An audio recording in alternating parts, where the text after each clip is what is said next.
Do you guys still wait a few minutes until Councillor Whittle gets on? Where did I start it?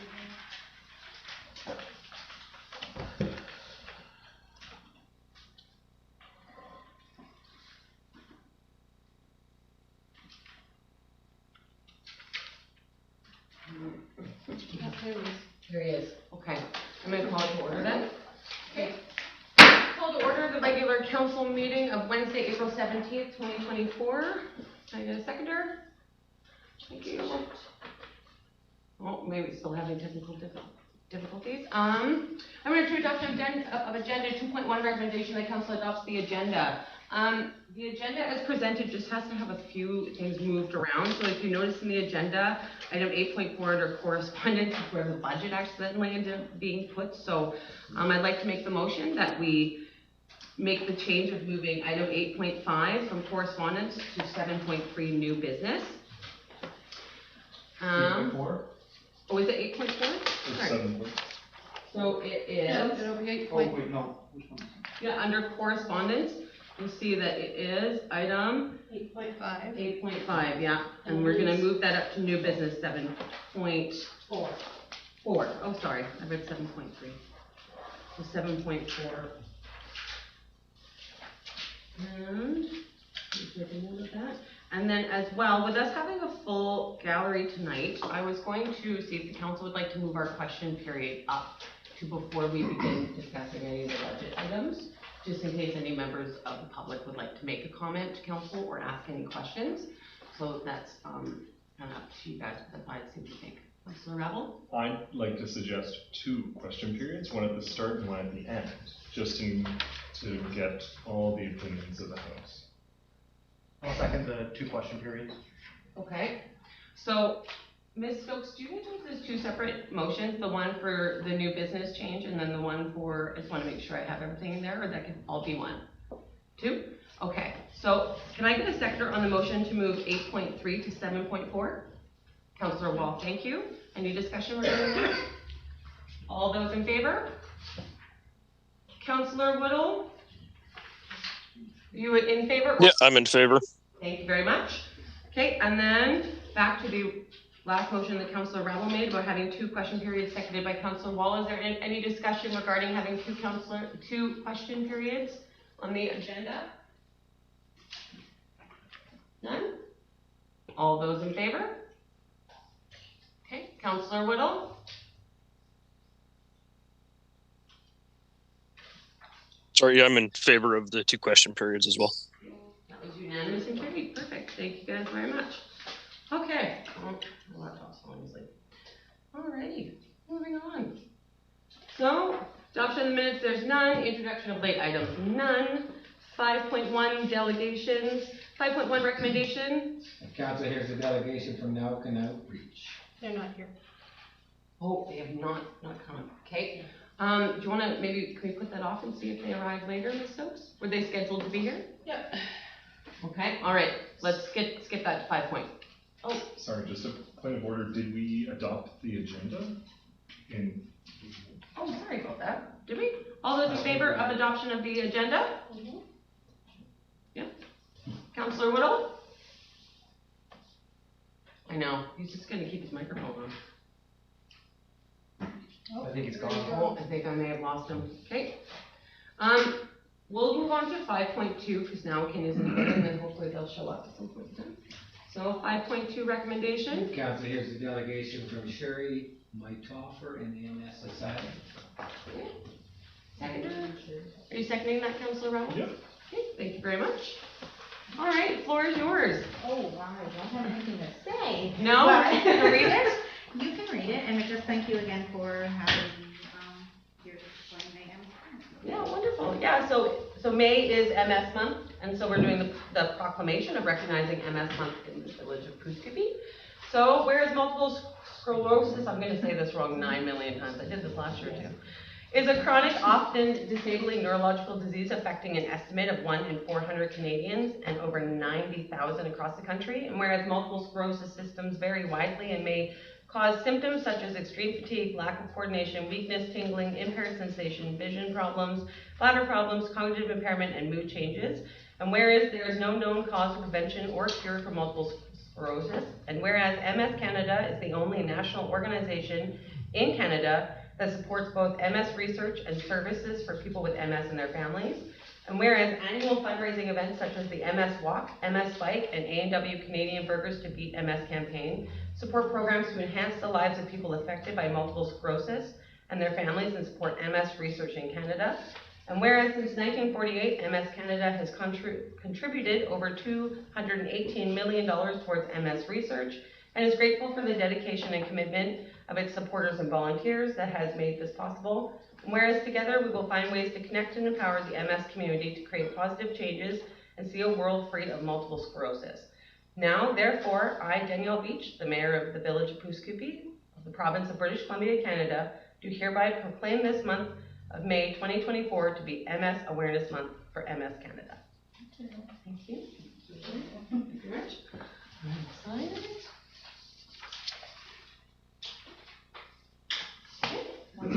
Yes, thank you so much for coming out.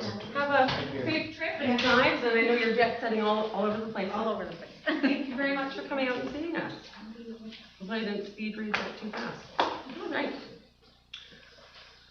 Okay. Ms. Stokes, I haven't done a declaration in like a year. Do I have to call all those in favor of that one? No. Okay. Thank you. I didn't think so. I just wanted to make sure. All right. Number 6, unfinished business and business arising from the minutes. None. 7, new business. 7.1, recommendation. That council receives a report on the sections 57 for discussion and consideration. Can I get a seconder? Councillor Johnson, thank you very much. All right, moving into discussion. Any discussion regarding that? Councillor Wall? The report seems quite thorough. In my view, the report seems quite thorough. It has what we're expecting of the property owner to comply with. I think it's not a hard read and is quite straightforward. I'm in favor of this one. Okay. Ms. Stokes, a letter went out to the residents to have an opportunity to come forward and speak, and you've not heard from the resident? Okay, I just wanted to double check. Councillor Ravel? So, for clarification, a property owner began constructing some sort of structure like a garage, and there's a requirement for a building permit that was not obtained from my understanding. And has this property owner continued with the construction of this structure, or have they successfully removed this structure?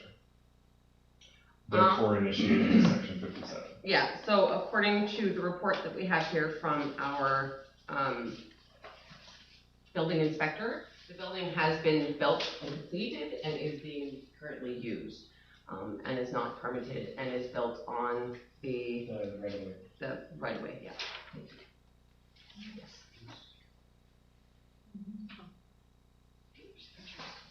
Any other questions or discussion regarding this item? No? Councillor Wall? May I ask, there's some conversation in the gallery if people have concerns about it, if we can. Well, we've moved the question period, but it's not currently right now. It's before agenda item 7.3. Sure, okay. Yeah, sorry about that. Okay, Councillor Ravel? If the village is to place a section 57, at which point will it be removed from the title of this property? So my understanding, correct me if I'm wrong, Ms. Stokes, is that section 57 can be removed once the property owner is in compliance. And we do have the building inspector here. Yes, that is correct, yeah. So as soon as the resident is in compliance with the expectations of the zoning and permitting within the village of Poughkeepsie, the section 57 will be removed. Councillor Wong? I'd also like to note that this is setting an example. If we let people build things without permits and without following the proper regulations, it sets an example that that's okay in the municipality, and that's not an example that we would like to, that I personally would like to set. So that's another, yeah. If we let it go for somebody, we have to let it go for everybody, right? Yeah, and there were some safety issues. It was quite a few. With the building as well that were noted there as well by our building inspector. So, okay. Any other comments? Okay. All those in favor of placing the section 57? Opposed? In favor. Thank you. Unanimous and carried. Thank you very much. Okay. 7.2 recommendations. The council adopts the strategic plan. Can I get a second? Councillor Johnston, thank you very much. Okay. Councillor Rabble? You know what? I gotta thank the folks that were involved, staff, contractors, council, members of the public. This was an interesting process to see, a lot of engagement. I gotta say, I'm seeing a lot of the ideas that were brought up by members of the public and members of council and staff. It's really amazing to see it all laid out very consistently and in a way that we can really have some structure to it and really pursue it. So I'm really excited that we can work together to initiate this and follow through with it, because I think this will help move the village forward. Yeah, I think it was wonderfully done. Oh, Yes, Councillor Rebel. one tiny thing though, on page 23 in this agenda, page 8 of the strategic plan, under action plan, under long-term, 6 years plus, there's a bullet point that says upgrade the water fill station. I think the intent was the creation, working with the regional district for a water fill station, whereas I don't believe we currently have a water fill station. So my suggestion would be we simply correct that slightly. Instead of upgrading the water fill station, the creation of the establishment of a water fill station. I think that's more appropriate. Ms. Stokes? Good catch. It's your document. You like that word changed? I'll second it. Seconded, okay. And so you would like it to say creation rather than upgrade? Is that what? Establishment. Establishment. fits. Establish, okay. Establish. Just so we have that word. Establish a water fill station. Yeah, makes sense. Good catch. Good catch. And is that a general water fill station? Is that a reclaimed water fill station? Yeah, oh yes, we're right, thank you, you're right, we don't want to be specific. Councillor Rabel? The intent would be a potable water fill station for rural residents to fill up cisterns like those in Dawson Creek and in collaboration with the regional district. Councillor? I was gonna clarify that. Yeah, okay, perfect. Okay, Ms. Stokes, can we just adopt it with that mention change and then, yeah, okay. All right, so any other discussion regarding the strategic plan? Yes, Ms. Stokes? Need a motion to change it to establish? Yes, I just want to make sure there's no other changes, yeah. Councillor Wall? I'd also like to just note in here that the stormwater management we have a plan in place, and it is in our 3 to 5 year long-term plan that's also on page 23, or mid-range. Yeah. Okay, any other comments or changes? Okay, so we're going to do the initial motion by Councillor Rabel. So all those in favor of the change? Okay, In favor. Thank you. Unanimous and carried. And then the original motion, all those in favor of adopting the strategic plan? With the change. With the change, yes. In favor. Thank you. Unanimous and carried. Okay. All right, so we have moved the question period up until now. So this is before talking about the recommendation 7.3. So for any members of the public who would like to ask a question or speak to council regarding any of the budget items on today's agenda, you're more than welcome to come up to the podium and ask a question. You're allowed 2 minutes to speak. I'd just like to remind everybody that, we are here to have constructive conversation and to, make sure we're not using any vulgar language or making any inappropriate comments. So just come up, you get your 2 minutes to speak, and then council can then answer your questions. But it needs to be on the agenda that's presented in front of you. So if anybody would like to come up to the podium, you're more than welcome to.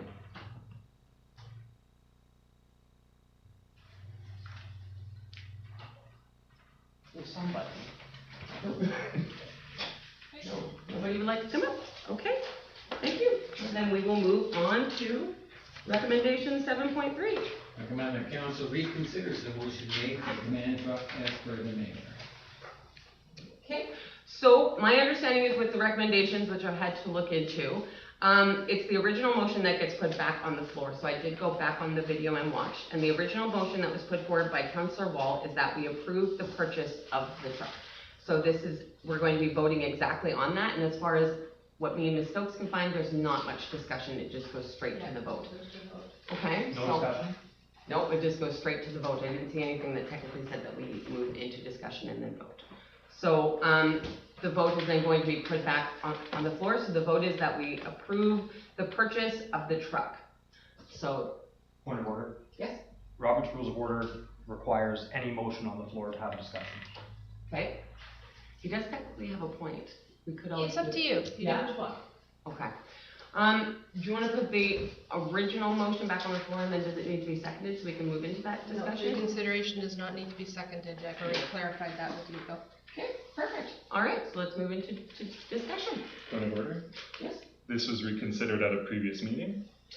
So the reconsideration that happened at a previous meeting was not actually reconsidered. It was never discussed or voted on, and so it was never actually reconsidered. And that's just due to the fact that reconsiderations don't happen very often, and I personally have never done one, and so that was due to my own misunderstanding. I was under the context that they need to be seconded, and actually they don't. A reconsideration goes automatically back on the floor and moves just like the original motion has already been seconded. I made sure that we reached out to legal. We've gotten a lot of advice on this. I've gotten much more advice on how these reconsiderations work so that we could bring it to the floor today so it could actually be reconsidered and that this reconsideration could be done properly. Councillor Wall? Regarding the point of order and the reconsideration here, it's not the fire department's fault that you never called the question last time No. during the reconsideration, which I think is unfair to the fire department. Mhm. And on that point, if we flip-flop back and forth and we say we're going to do something and then step back, I really don't want to create any tension with the fire department because they're completely volunteer run. Yeah. And we have one of the lowest funded fire departments in the province, and they do phenomenal work for what we actually give them, which is not a lot at the end of the day. And I'm typically a very pessimistic person, but I'm very optimistic about the fire department in this regard because they do a fantastic job. Anyways, I'm just gonna leave it there. They do a fantastic job. Yes, and so my reason for bringing this back and forth, and I apologize for the flip-flopping. I know that is definitely difficult when you have our volunteers who work so hard within the fire department, is my concern regarding the budgeted item of this truck. While I do understand the fire department's need and want for it, I just personally do not feel, looking at the budget that's been in front of us, that this is an expense that the village can afford at this time. And so due to that concern, that is something that I wanted to bring it back on recommendation. The other thing is I technically was not here for the meeting when this was brought forward. I never got my opportunity to speak on it either, as I was not here. And so I wanted to bring forward my concerns as well, which is just, as I've stated, at this point in time, with the budget that we are looking at for this year, I do not feel that this is something that we can currently afford. Do I agree that this is something our fire department could use in the future? Absolutely. But I think that this year we're putting a lot of eggs in one basket, and it is creating a very inflated budget, which is putting more pressure on our taxpayers, which is why I've asked for this to come back. Point of order. Well, you point of ordering, or are you asking me a question? I'm about casinos first. He's point of order. He said it. Can a member reconsider a motion that was made at a meeting that the member wasn't present for? Yes. Yep, I, as the mayor, can reconsider an agenda item within 30 days. Okay. Yeah. Councillor Wall? So we did receive a grant for a skid, I believe, on January 19th. So I was looking into that grant that we received. So that was actually under the 2023 fiscal that we applied for that grant. It allows us to apply for it again the following year for 2024, and it includes rolling stock to an amount of $150,000. Ms. Stokes? You cannot apply for a grant for a vehicle. Rolling stock is considered a vehicle. No. They will not approve it. There are also 3 other grants that are available for, we would have to make some minor policy changes, but there are other grants that are available that could really help our fire department for if we can use this truck as a recruitment tool or training tool, or as a, let's say, hypothetically, I'm not suggesting this, but if we were to ever extend our fire boundary to include another area, there are grants available for rolling stock and that specifically include vehicles through NDIT and other organizations for that specifically. So prior to bringing this reconsideration back, myself and staff looked into grants in the area, and we couldn't find a single one of them that attribute to a vehicle. Can you name the grants that you found? Because I forget the name off the top of my head, but I know the most recent command truck that Dawson Creek bought was purchased with a grant. Do you know who the grant was through? Off the top of my head, I don't have that information, but it is the exact same grant that we received on January 19th for the skid. Remember the name of that grant, Ms. Stokes? I can look into it. Yeah. Okay. Councilor Rattler? Regarding discussion, I believe this proposal meets quite a few different necessities. One is community safety. It's ensuring that our fire department has the tools to provide fire safety services in our community. Two, I believe it's essential for volunteer safety. You've mentioned the risk of cancer, carcinogenic powders, inhalates, materials that could be transported in their own private vehicles if they end up having to use them, transported back to the fire hall, transported back to them and their families. And so I am concerned for volunteer safety. Three, forest fire season. We send, from my understanding, correct me if I'm wrong, that there's the need sometimes to send tenders, full fire trucks down to attend to forest fires and moving folks back and forth, whereas a command truck could assist with that, whereas a command truck, when houred out, can simply move over to public works, whereas a tender is extremely expensive, and when it's houred out, boy oh boy, we've got to get a fresh one, right? So that actually can incur future costs down the road. And then also to consider potential future provincial changes in regulations. If there are future changes in regulations, it's better that we move forward with coming closer to those than being blindsided in 2026 if there's provincial changes. It's better to be on the front foot with this. And then with those potential changes in the future from the province, there could be the potential for grants. And as well, we received $813,000 last year that was put into reserves, which was for enhancing communities. Those funds could easily be utilized that have currently not been utilized, and a command truck would be an optimal item for that. That is why I'm in opposition to this reconsideration, is simply because of all the factors regarding community safety, personal safety, forest fires, equipment houring out. There's a lot of very rational reasons as to why the fire department would be able to utilize this command truck. And we do have funds that don't have to come purely out of tax base. It could actually come out of our existing capital reserves. Ms. Stokes, could that $813,000 be used to purchase a truck for the fire department?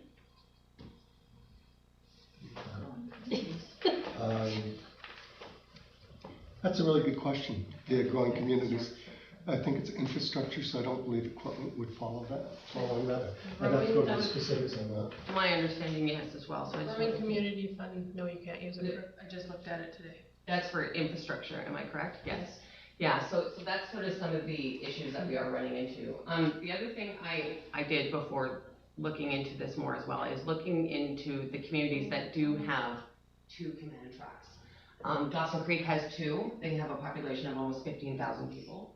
Tumbler Ridge recently got 2. Their population is also much larger than ours. And so that's sort of where we're running into it. While I understand that our fire department is very, very busy and you can't put a number or anything on the value of the Peacekeeping Fire Department. It is difficult when this is literally coming directly from our tax base, which is only around like 300, I don't actually know. It's not a very large number. Our tax base is quite small, and we already have so many things coming off of our tax base without industry in our community supporting these funds as well. So that's where those issues come in. Councilor Wolf. Through you to the CAO, or I guess, or whoever. last year, when we sent our command truck down to West Kelowna, how much money did the village of Pooskoopi receive for the 2 weeks that we were down there? That was put back towards the fire department with that command truck? Because I want to say it was somewhere around $90,000. It was approximately 30,000, It was $30,000. and that was with the full tender. So $30,000 for 2 weeks, or maybe it was 90,000 because for all of the fires. After expenses, it was only about 30,000.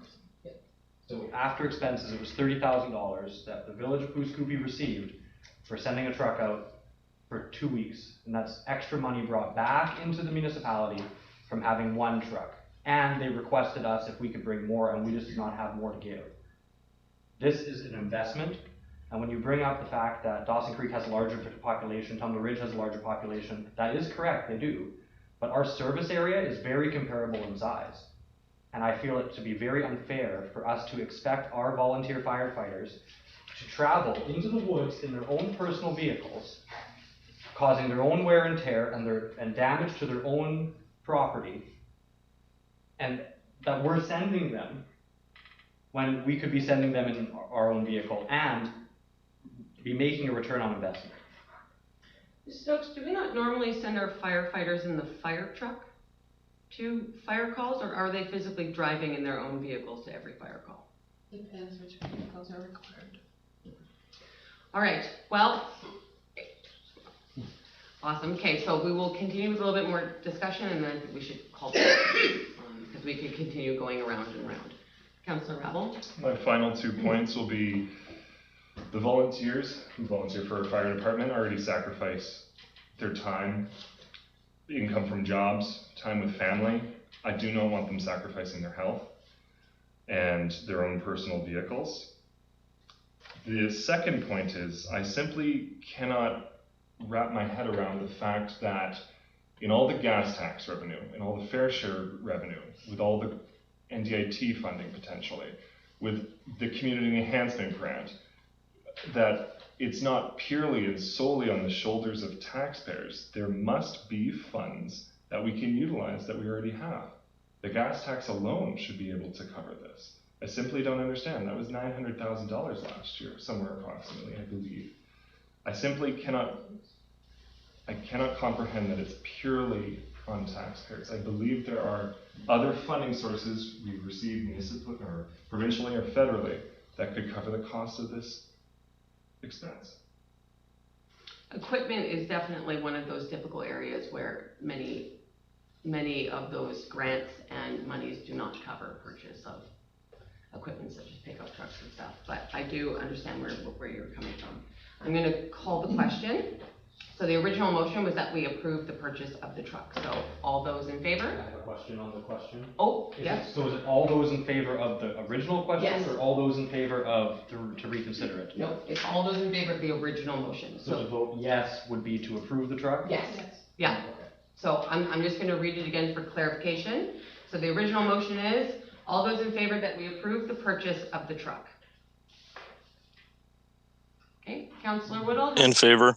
In favor? All those opposed? Okay, I'd like my opposed noted, Councillor Johnson, to show it first. Okay, all right, and that passes. Okay.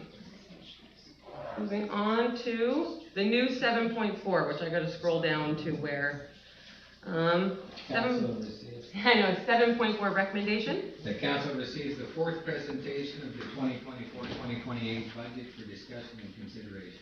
Can I get a seconder? Nobody's willing to? I'll second that. Thank Nope, you. I'll second that. Thank you, Councillor Whittle. Okay. All right. So this is the exact same budget that we've looked at. This is our fourth time viewing it. At this point, there are no changes being made to the budget. And so our hope is that council is either going to suggest changes or is looking to begin the adoption process so that we can make the cutoff from the province for us to have this budget complete. If council has any questions for staff? regarding anything that you've come up with over the past 2 weeks? Councillor Rattle? So in here, it says the library is a contracted services will have an increase of 27. Is that to the original 92 request? The request from the library of 92 thousand? Or is that the previously mentioned 73,000? Just because we have so many people in the gallery, can I have you guys talk about what page and what line item you're talking about so that the gallery can follow along? Okay, So page 55, it says contracted professional services, the library increase of $27,000. Is that off the original 46 number from last year? Or is that to include the entire $92,000 ask from the library? Or is that in line with the $73,000 which a portion of council previously had approved? Mr. McPhail, do you mind answering that? Or, no, sorry. It's an increase to the 2023, from the 2023. $26,000 over the amount that was allowed for 2023. And where would we find that number, Ms. McNair, just so everybody can follow along in the gallery? We don't have the schedules. Oh, They're okay. like last. So last year's was.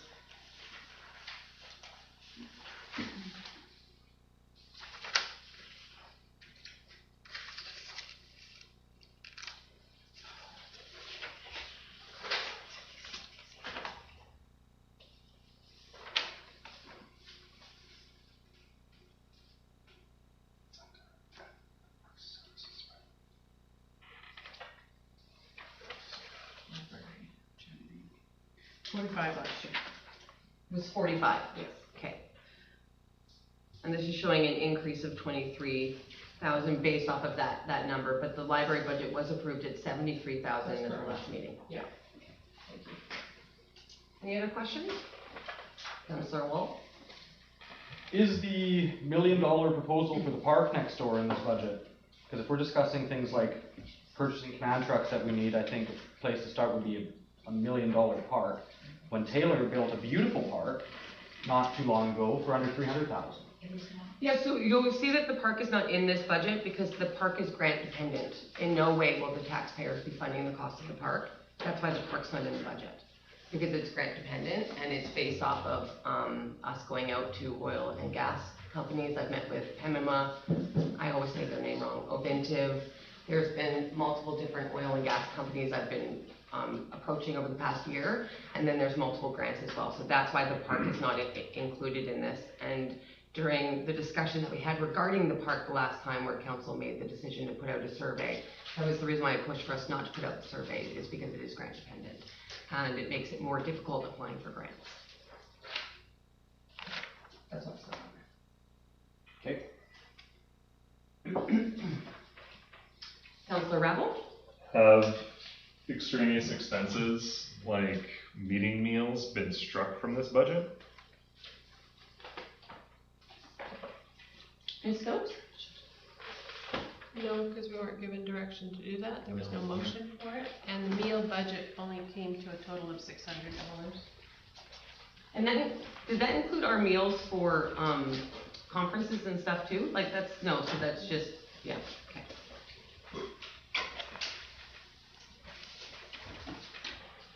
Councillor Rebel?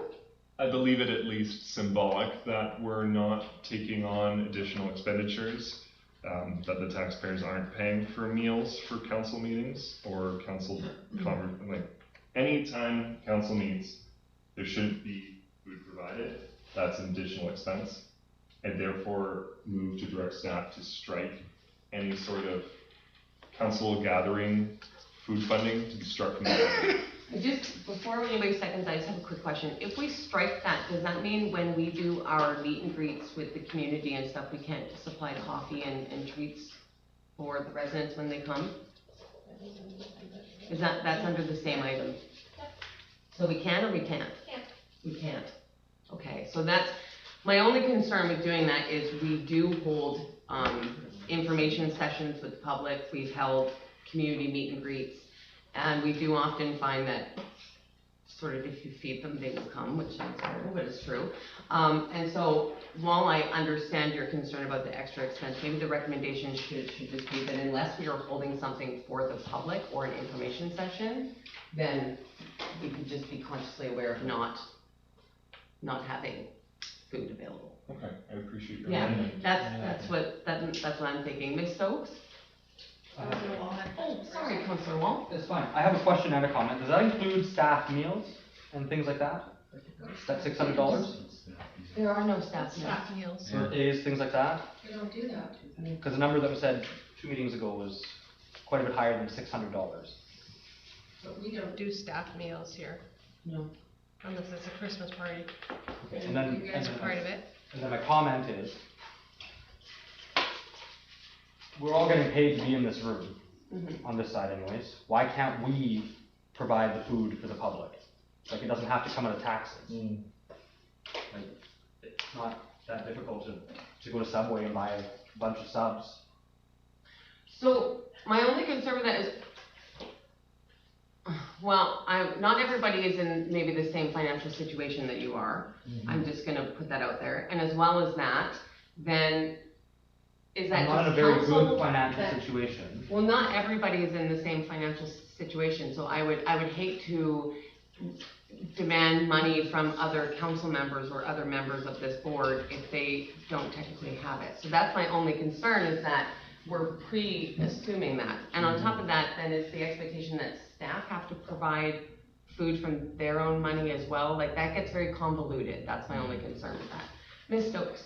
Could I make a suggestion that maybe we come up with a policy regarding food pertaining to council and staff, and that the policy states that the village doesn't pay for council food and village staff food, but the policy will cover community engagements?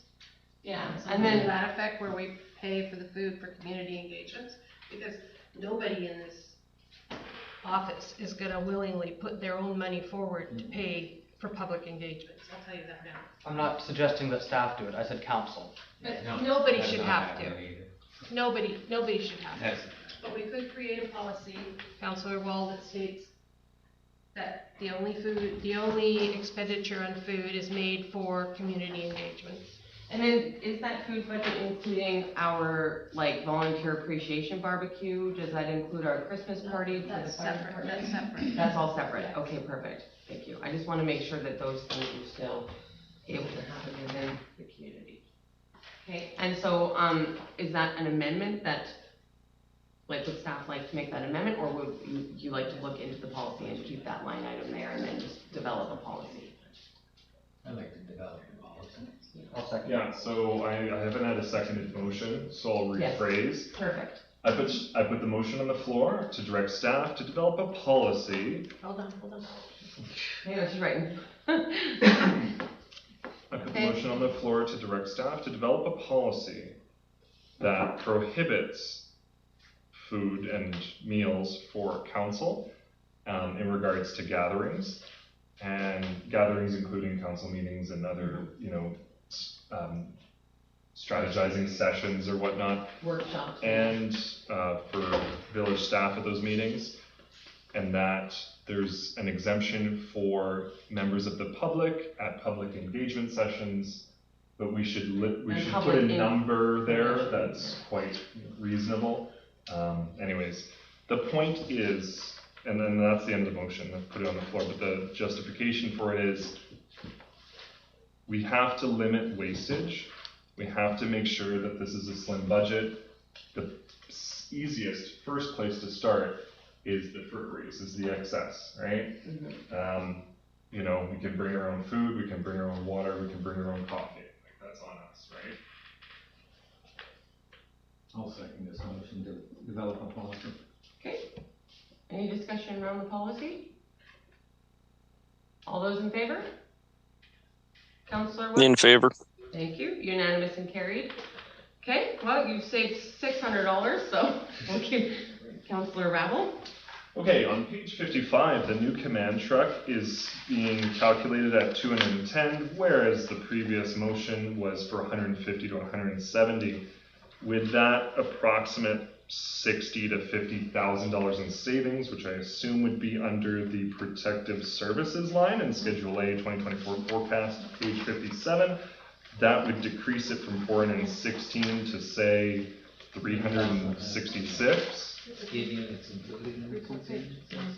Oh, includes the Yeah, purchase. Skid unit already has Skid funding. unit. Remember, we But can't it's included in include, that number. point of order, we can't include grants in the budget. Because remember, they're never a guarantee, so we do have to put the 210 knowing that we will be getting a grant for the skid unit. I know that, has the grant already been awarded, Ms. Mills? Yes. Yeah, so knowing that the grant has already been awarded, it's still, that's the number that's within the budget. So it will show that that amount of money was not spent next year when we're looking at it. Does that make sense? Kind of, sort of, maybe? Kind of. Okay. Councillor Ravel? Although I understand that previously a portion of council at a previous meeting voted to slash the library budget, I simply cannot accept this budget with the decrease of approximately $18,000 to the library, where the library will now have to consider which community services and functions they have to cancel or delay or put off. That $18,000 could potentially impact the library. And that is one of my reasons as to why I'm opposed to this budget. Councillor Ravel, are you asking us to save $600 just to then now go raise the budget $18,000? This is a very large budget, and I do absolutely understand your support for the public library, and I appreciate everything that the public library does for us, but the budget that we are looking at right now is incredibly inflated.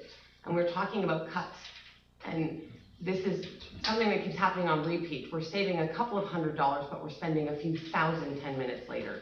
How much are we spending on contracted services? Well, last year we spent a higher amount on contracted services due to our OCP and our strat plan with urban systems. This year, if you look at our contracted services, it's almost over $100,000 less. So we have saved money there. This is where my concern is coming from, gentlemen. We are saving a few hundred, only to spend a few thousand 10 minutes later. That's why I'm struggling to accept the budget as well. Councillor Wall. I have a comment I'd like to make. At the museum meeting that we had last week, or 2 weeks ago, you as the mayor commented regarding increasing water rates this year as well. That has not come to the table, and I'm curious if that is in this budget. Because that has not come to the table, that is a bylaw amendment that would need to be made, and I have received multiple angry phone calls about that, and the first time I heard about it was at the museum meeting, and I'd really appreciate it if all of that information was in front of us at the table. Mr. McPhail, could you point us to where it states the change in the water rate for the 4th time? That was part of the fees and services. Was it last year's? That was approved by last year's budget, but there would be a 2%? Yeah. A 2% increase, because that aligns with the increase from Dawson Creek. So that was passed by council last year, and that is included in the budget. And that's included in sales of services. Councillor Ravel? I'd like to respond. I value the library and what it does over a free meal. I value the library and I value our public services, and I believe that they should be funded. Whereas excesses and additional consulting and wastage in a variety of different ways that, who knows, but there could be ways to trim it, but simply the fundamental thing is I can't in good conscience vote for a budget that slashes the library's budget. And I'm just making that known so that my opposition is understood. So I think you're misunderstanding. It's not about the free meal that's the problem. It's the fact that cuts do need to be made. There are areas where we can't make cuts. Talking to what Councillor Wall had just said about the water. We have nothing to go back to Dawson Creek with. They control our water. They provide our water. We don't have our own water system to go back and say, well, we'll just pull from here if you don't give us a lower rate. That's sort of where that water contract came in. That's where that concern and struggle is. You keep talking about cuts. Where else can we trim fat? We've trimmed fat on our contracted services, we've cut money there, but then again, you're talking about other places to trim fat. I don't see any, and that's where my concern is. We've dropped our contracted services by over 100,000 because our OCP is almost complete and our strat plan has now been adopted with the amendments. Our contracted services do not do our bylaws, they do not do our minutes, they do not do our agendas, our staff does those things. The reason why our contracted services were the amount that they were due to the OCP and the strat plan, which we have to do. That is a regulation upon us that we have to complete within our first year, and it took even longer than it should have. My concern with that is who's doing our zoning bylaw? Who's doing your zoning bylaw? Yeah. Ms. Stokes, I'll have you speak to that. So my understanding is that the zoning bylaw has been in collaboration between staff and... Urban Systems, which is a contract. Oh, Ms. Stokes. So the zoning bylaw, council asked for the zoning bylaw, the new one, to be put on hold till they had the OCP and the strat plan completed.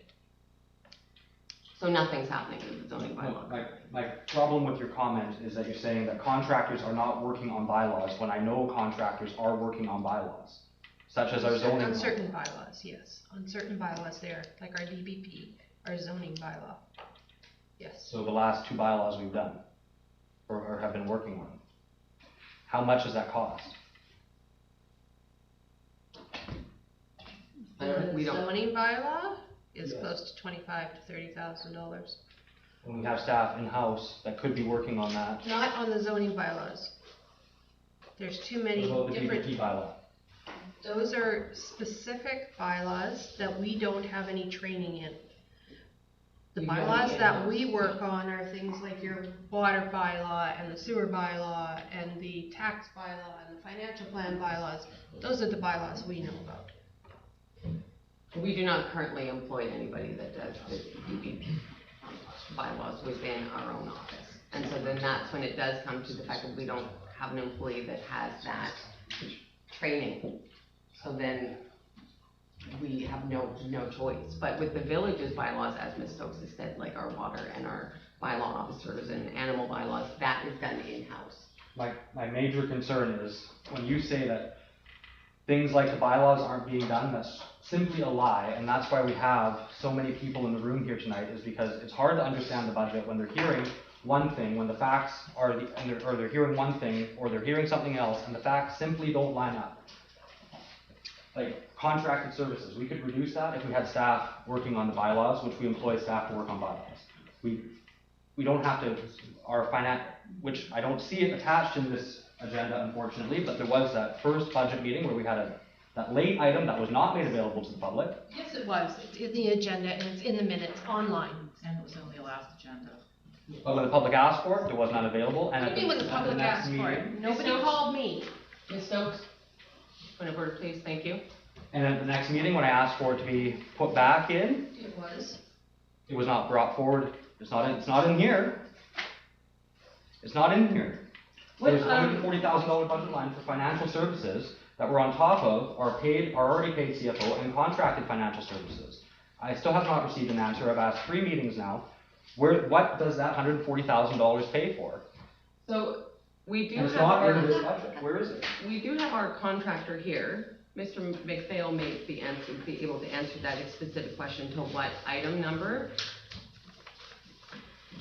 what you're looking for is. So that's the contracted services amount that you're talking about, right? Financial services. The financial services. So, Mr. McPhail, what item number would that be under on the 2024-2028 financial plan? I just wanted to mention that Dawson Creek, Fort St. John, Temple Ridge will bring in consultants for the OCP and strategic management. It's not unusual for the, it's the norm to bring an outside consultant to bring in, because those are specialized bylaws that need specialized knowledge that can't be done in a small department. So that's why that was. If you're talking about the consulting, you're talking about contracted professional services, and you're saying 140,000, that you're saying that was a question for what? That was a question from our first meeting in March. So you take it, I'm just wondering where you got that number. That is part of the late item that was provided that has not been made available for public inspection and not included in the minutes prior to Ms. Stokes' comments. I'm sorry if I didn't state the question correctly. But I'm just saying, the 140,000, I'm not aware of any $140,000 for consulting in this budget for that, for a contracted professional service anywhere. I'm not saying I just came here tonight, but I'm not aware of anything for that amount. I can get back to you on that, but I don't have any knowledge of that one per se. So, where is our contracted services on this budget? Is it like? It's not on the one submitted, because that's, as we first stated, we've given the information prior to the budget. I can certainly look it up on and I don't have access to my laptop, but there's nothing in the budget that I am aware of at this moment for contracted professional services for 140,000 anywhere. So I just like a little more detail. So are you talking about a specific contractor? I'm talking about the budget line that is financial consulting services for $140,000. And at that meeting, it was said to us on council here that it was provided as a late item, so it was not made available to the public, so it wasn't part of the agenda package. And that it was not included in the minutes for the following meeting. It is a $140,000 budget line. I asked at that meeting, I asked at the next meeting. Unfortunately, I was unable to attend the last meeting, but I did watch the video and it was not answered then either. So here I am again asking, where is that $140,000 for? I don't have it in front of me because it's not in this agenda. It's not in this agenda. It's not in this budget package. But there is a line in that budget that does not make sense. So so we do need to focus on this current budget that is in front of us for 2024. This is the budget that we need to approve or not approve, or move to something. Is there a line item for contracted services on this 2024 budget, and what number is it? That's what I would like you to point out to us, Mr. McPhail. Not specific to not any of the schedules we have. There is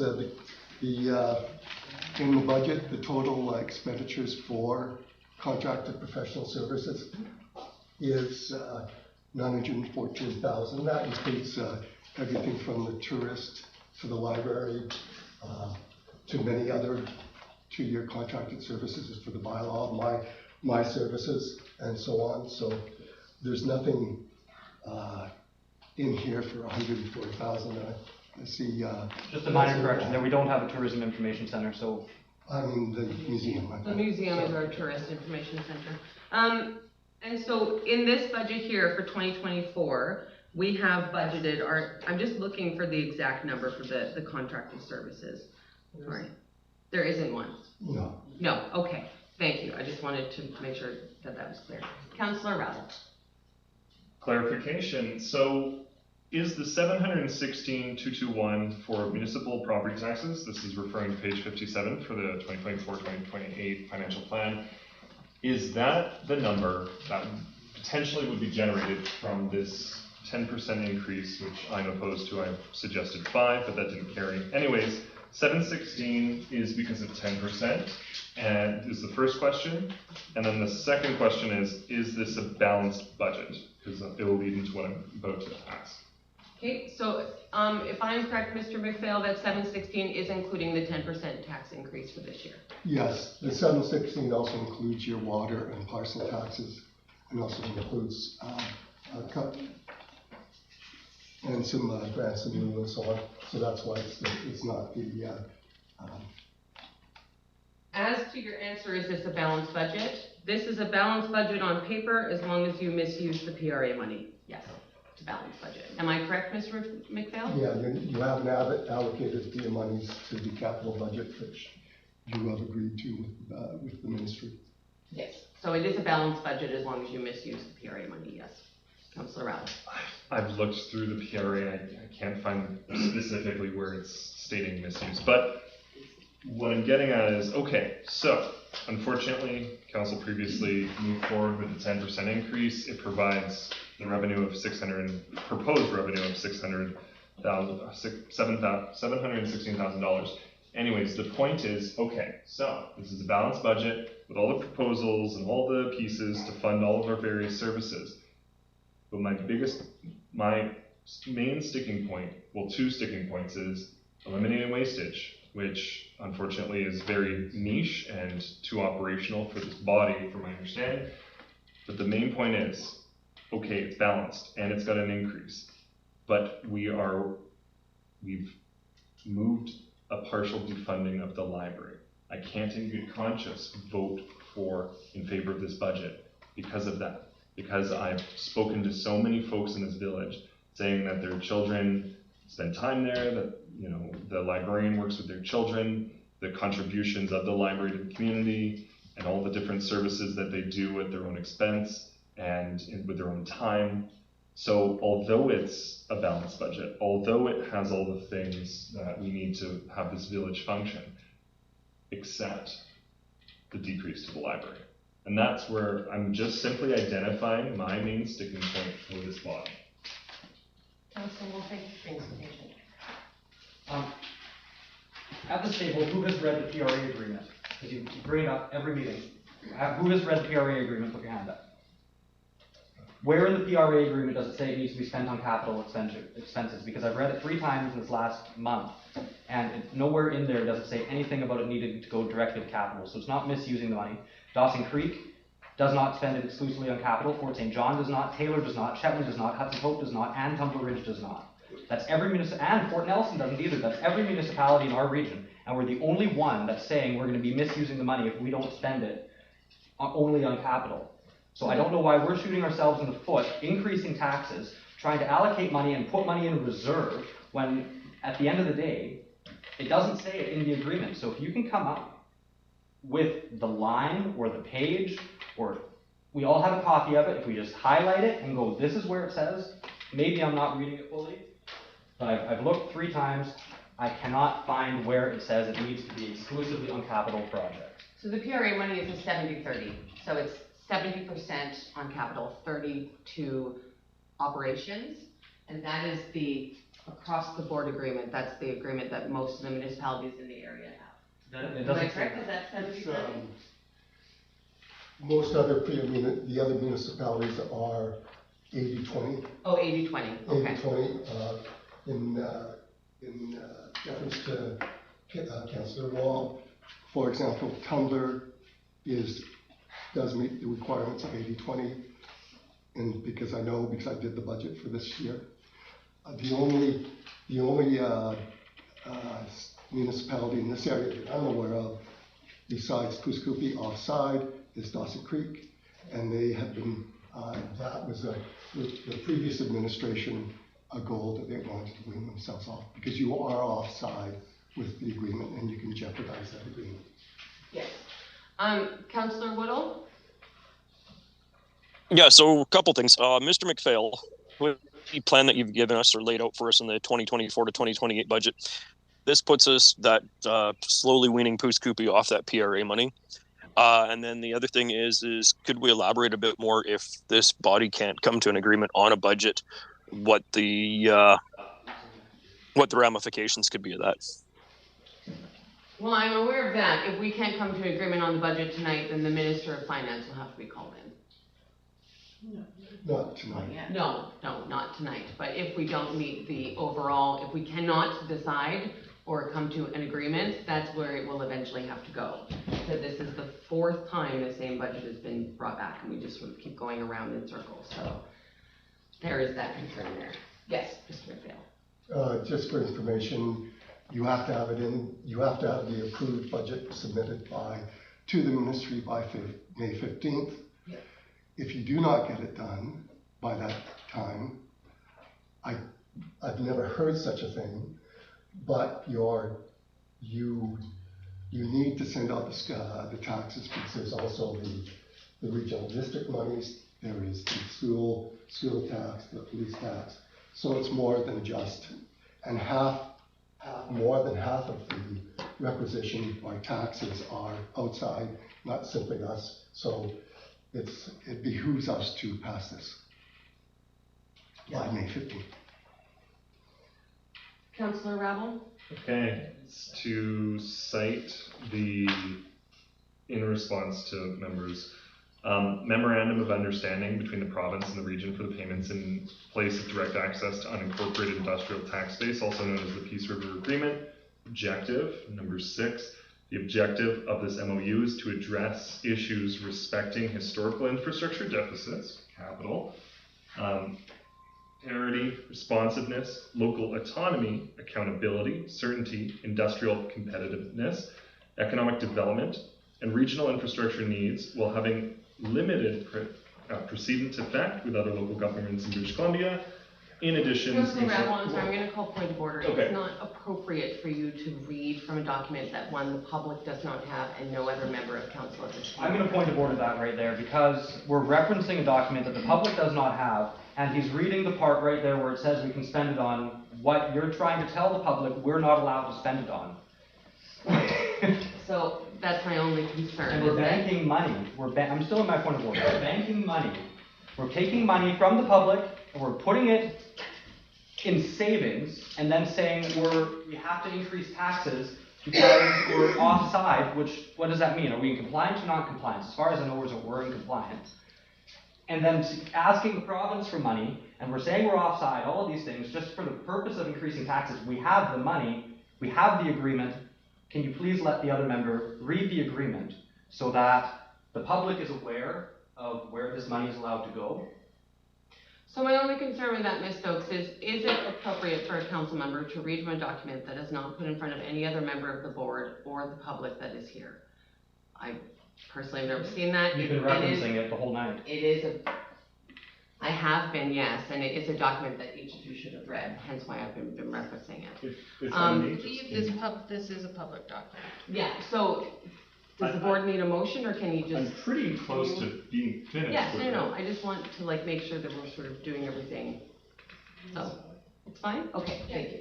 Yeah, technically I could Yeah. read the whole thing. But anyways, so what I'm getting at is, from my understanding, the spirit of this agreement is to compensate us for not having access to industrial base. We can use that on capital, but from my understanding, my interpretation of this document is its industrial competitiveness, economic development, regional infrastructure needs, responsiveness, local autonomy, what keeps us as a village. So that means these services that we provide. First point. Second point, the province has to pay until April 30th, 2034. It gets reassessed every 5 years from my interpretation. But this is a relatively secure agreement and that it can be renewed. I think it continues until 8 years after 2034 as well, if not renewed. There are many opportunities here. So simply what I'm stating is information as a whole, in regards to the Peace River Agreement, my interpretation is that we can utilize it in different ways, and that yes, we should work for self-sufficiency, but this village doesn't live on its own. You know, we can't grow all our own food and have our own water. We depend on Dawson for water because of previous agreements when we had our own water supply stretching back to the Great Depression. We depend on people to come in and out. A community does not exist in isolation. We cannot be isolationist, right? We can develop our own sources, and that's why we're focused on economic development. Anyways, the point I'm saying is it's a relatively secure agreement. The taxpayers do not have to bear the burden of undoing years of different decisions.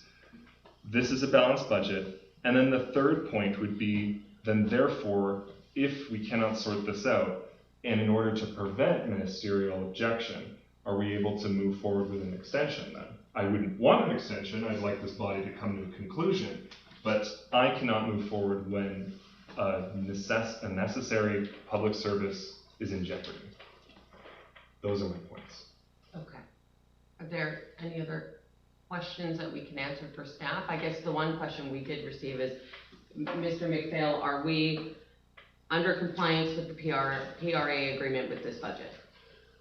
I don't have the documents with me, but it's my understanding, and I've seen them, that, and it isn't part of the original agreement signed, that the village agreed to that 70% of all the Peace River agreement funds would go to capital, and 30% could use for it. And that's an individual agreement that was sent to the ministry. Every municipality in this region has sent that. Additionally, I would like to add that as far as the guarantee of the funds, there is no guarantee. It is there is the fear amongst many meetings I've had over the years of that if you're not using it for capital, the ministry could take it away. And that's the fear in the region. So if Bruce is one of the only ones using it for operating, you could become the pariah of the region. So sorry, you may finish. So is this budget in compliance with our individual 70-30 PRA agreement with the province? It's outside. Thank you. Councillor Wall. How come we've never received a copy of that agreement? Because the ones that we've received don't have that portion in it. If it's a real document, I'd like to see it, please. Because I know Dawson, Fort St. John, I've had conversations with other municipalities, they're unaware of this, so. Since you've said that, can I ask who you talked to? I don't want to single people out. So, I would say, that is simply, I'm unaware. Who would say that? Because that's certainly not the norm. That's not the conversations I've had with Dawson Creek, Tumbler Ridge, and Fort St. John 2 weeks ago either. And would you find it appropriate for a contractor we're paying to ask who you've spoken to at those municipalities about those It conversations? just doesn't match up with anything that that doesn't even match up with the conversations I've had. I'm not saying it didn't happen, I'm just saying it's not matching up with the conversations that I've had either. As for the PRA agreement document, Ms. Stokes, you had your hand up. I would like the request via email, please. In writing, yes. And I've asked for this before, and you haven't provided it. So I will not seek information until I have an email in my inbox asking for it. Point of order. Yes, Councillor. I have asked via email and have not received the copies of it. Therefore, I'm Where's the asking in the email? public realm. Where's the email? I have not received an email from you. That's why I'm asking in the public, because I'm not. All right, point of order, thank you very much. We need to move on to what council would like to do with this agenda. So. I make a motion to receive our PRA agreement from our staff so that I can actually receive that 70-30 that everyone's talking about. Because I would like all of the Can we just put it on the next information. agenda? Can we put it on the next agenda and then everybody can view it? Sure. Perfect. Would you like to amend the motion to have it on the next agenda? I'd like it via email and on the next agenda. Thank you. Can I get a seconder on having it on the next agenda? Sure. Seconded by Councillor Johnson. Any discussion having the PRA agreement on the next agenda? With the 70-30, because it's not part of the one that we have. No, it's our individual contract that you're wanting to look at. Is this discussion regarding that motion, Councillor? Yes. I requested it, and just for the record, I did request it by email. I literally received a physical copy from Ms. Stokes. But the other thing is, on the agenda, can this be published on the agenda? Not that big document, what he's No, asking. what he's asking for can. That is a public. Okay. They're both public documents. Okay. That's on. We don't have an electronic copy of that. Yeah. Okay. All those in favor of the PRA agreement being on the next agenda for the public? And Councillor Wall? Councillor Woodall, are you fine with that? Yeah, I'm in favor. Okay, perfect, sounds good. Okay, so regarding the budget, what direction would council like to go? Are we making a motion to adopt it at this point in time? This is our fourth time looking at the same budget, as I've stated before. We need to move in a moving direction, Councillor Wall. Well, I still have not received an answer on the $140,000 for financial contracted services, so I can't move forward with this. But it's not on the 2024 schedule. Where is it in this budget? What budget lines is it under? We have not scheduled 140,000 for contracted services. When we had our individual budget lines that we received as a late item on March 3rd or something like that? Yes. 4th maybe? Okay. Whatever day the meeting was. It was in there for $140,000 and I did not receive an answer for where any of that money was supposed to go. Mr. McPhail, is $140,000 for contracted services on Schedule A forecasted for 2024? For financial services. For financial services? No, in the meeting that you requested it, that was, that I recall, if it's the one I recall, you used it for urban systems, which is not a financial contract. Yeah, that was from the actuals. This is an actual. I have no, Yeah, so it's not a budgeted amount, it was an actual amount. So that's what was spent in 2023 with our OCP and our strat plan. We spent the 140,000. This year, we have not budgeted 140,000 for contracted services. So that's the point I'm trying to make. So it's not, if council moves to adopt this budget, it is not in this budget. That's according to the gentleman who's working with us to create this budget. Councillor Rattle. Just some clarification. Late item 6.8 that was on the March 6th agenda, are these the same numbers that would be inside of this budget? Are these the same numbers that we had last time? There's, yeah, very, very close. Okay. Yeah. There's slight changes to the math. Yeah. Oh, Councillor Whittle? Yeah, I'd like to put the motion on the floor that we accept the budget as presented by staff for 2024 to 2028. Okay, and we're accepting with adoption, is that, do you need that clarified, Ms. Stokes, or is accepted enough? Accepted is fine. Okay, and that was seconded by Councillor Johnson. Thank you, Councillor Whittle. Discussion? Councillor Rabble? I'm in opposition to the budget as presented because of the arbitrary defunding of the library. Okay. And the increase exorbitantly of 10% in municipal property taxes. Okay, Councillor Wall? I'm in opposition to this budget due to the fact that we are taking our PRA money, putting it in savings, and then asking the general public for a tax increase. We are not putting any of our PRA money in. That's exactly what we did last year, and that's exactly what we're doing this year. No, we're using our PRA money for operations. That's why we're not on side with the PRA money. I haven't seen that agreement. The only one I have is the one that was sent to me from the province when I had to FOIP it, and the one that Ms. Stokes sent to Councillor Rabble when she ignored my request. So. Right, okay. Councillor Whittle, do you have a comment? Or is your hand just up? Yeah.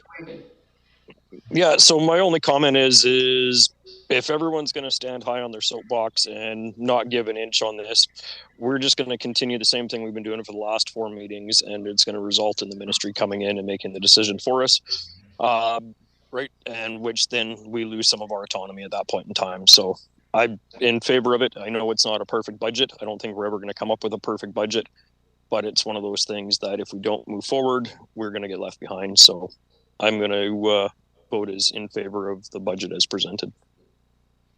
Thank you, Councillor Whittle. I very much agree. We cannot keep going back and forth. There are many items on the budget I do not technically agree with, but at the same time, this mess is just going to keep going around in circles, and we need to get our stuff out for PRD, with school taxes, all the reasons that staff has mentioned. So the motion is now on the floor. I'm going to put it to a vote. All those in favor of accepting the 2024 to 2028 financial plan? In favor. All those opposed? Opposed and noted. Opposed and noted. Thank you very much, gentlemen. We need to move on. I make a motion to have a special council meeting because we need to do a 4th reading of this, don't we? No, we don't need a should special council be meeting? able to get it done in time. We do have time then? Yes, because we moved the May 15th meeting to May 8th. Yeah. So we'll have a meeting on the 1st, and we'll have a meeting on the 8th, and that will put us in compliance. Oh, I didn't know we had changed it from the 15th. Oh, that was done at the last meeting. It was in the minutes. The minutes aren't done. They're not in there. Right, sorry. But it's being moved. Yeah. Okay.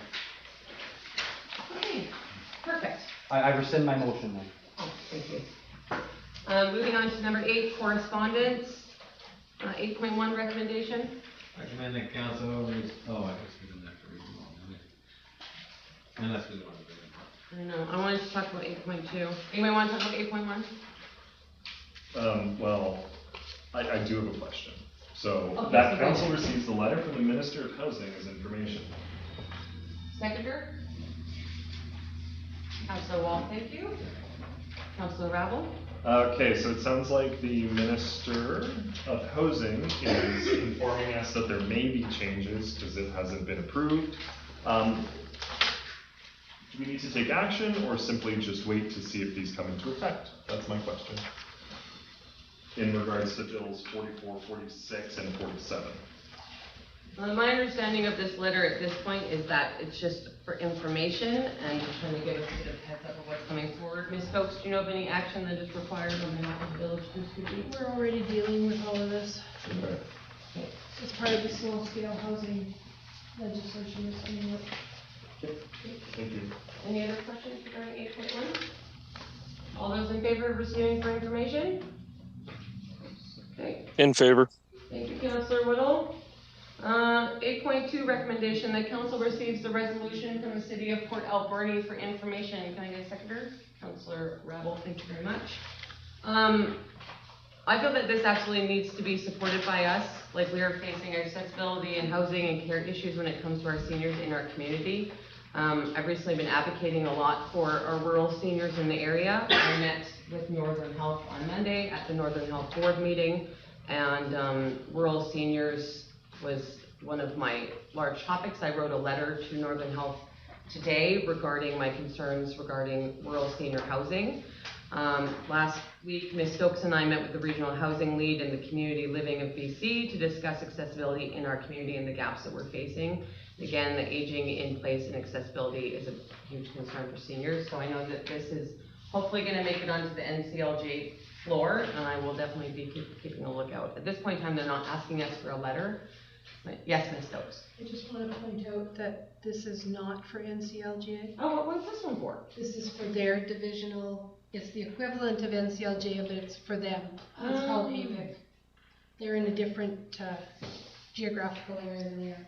Oh, So just so so you maybe know. we should write them a letter of I'm just support. pointing out that it's not Thank you, NCLGA. I appreciate that. Councillor Rebel? But I still see the validity because it's regarding rural seniors, and that rural seniors are growing at a larger rate than urban seniors, according to this letter. But that, seniors aging in place, especially in rural areas, present more complicated and more expensive challenges than seniors aging in urban areas. And we are a rural area. I'd like to put the motion on the floor that we write a letter of support to the city of Port Alberni regarding the resolution for consideration by delegates at the ABIPC 2024 AGM and Convention. And UBCM, that's what I want. It doesn't say UBCM on there. Oh no, it does at the very bottom. Ha! And UBCM. Can I get a seconder? Councillor Rabel, thank you very much. No, beat to it. Any discussion regarding the letter of support? All those in favor? In favor. Unanimously carried. Thank you very much. I also want to speak on 8.3, that recommendation that council receives the report from the bylaw officer for information, seconded by Councillor Rabel. Ms. Stokes, I just have a question. In the second report, titled number 20240409, in this report on April 3rd, he notes that he issued a verbal stop work order on an industrial property owner. Can I get some context to that? Because in his previous report on April 2nd, he states that the industrial property owner did come in and retrieve his paperwork for a building permit. Yes. So the business came in for a building permit, but the building inspector could not approve the project as it did not meet building code. So the business has removed the structure, and they are consulting with an engineer right now to review the plans before a building permit can be issued. So they will be coming back. They're just revamping their Okay. what they want to do. Okay. Okay. Any other questions? Councillor Rabel? Well, okay, fair. So it's trying to get in compliance. I'm just wanting to make sure that Yes. we aren't discouraging Yes, the that's development right. of industry and commerce in the village. The business is working with us cooperatively, and they're That's in good. agreement that they're not Yes, it's all good. Wonderful. Any other questions? All those in favor of receiving for information? In favor. Thank you, Councillor Whittle. Unanimous and carried. Okay. Oh yeah, 8.4 recommendation. I wanted to talk about this one too. Council receives the update from Northwinds Wellness Center's information. Thank you, can I seconder? Councillor Johnston, thank you, I appreciate that. So I'm sad to see that they're still struggling to get support from Northern Health regarding this much needed treatment center. I did speak with members of Northern Health on Monday when I was at the roundtable meeting regarding this as well, and it's need within the area. The amount of young people that this community has lost while waiting for a much needed center is absolutely devastating. I'm not sure if any of you saw that, but MLA Mike Bernier, and I did talk to him before bringing this up this evening, spoke a few weeks ago at the legislature regarding a young man who'd come to the local MLA to help him get access to treatment because he had been turned away due to no beds being available anywhere in the province. The MLA tried to help this man, but sadly was told the same thing, that the same person would have to go onto a wait list to wait to receive treatment for addiction. And not even a month later, this person passed away due to an overdose.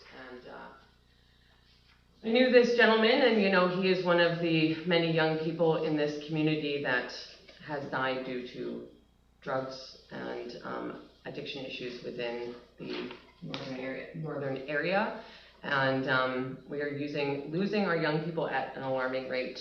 When I was there on Monday, I did speak with Northern Health, as I said, and tried to advocate. At this point in time, I don't know if it is in interest for the board, if you would like to write a letter of support for Northwinds.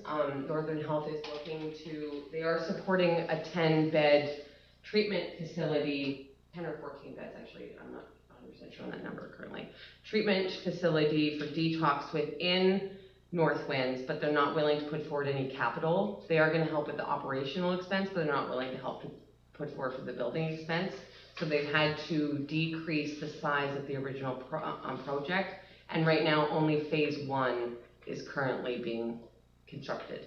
So it is a 2-phase project, and they've only been able to get the go-ahead on phase 1. So I wasn't sure if the board wanted to put forward a letter of support, supporting this overall project that's been projected for Northwinds, but I thought I'd kind of bring it to you guys and see what you thought. Councillor Wall?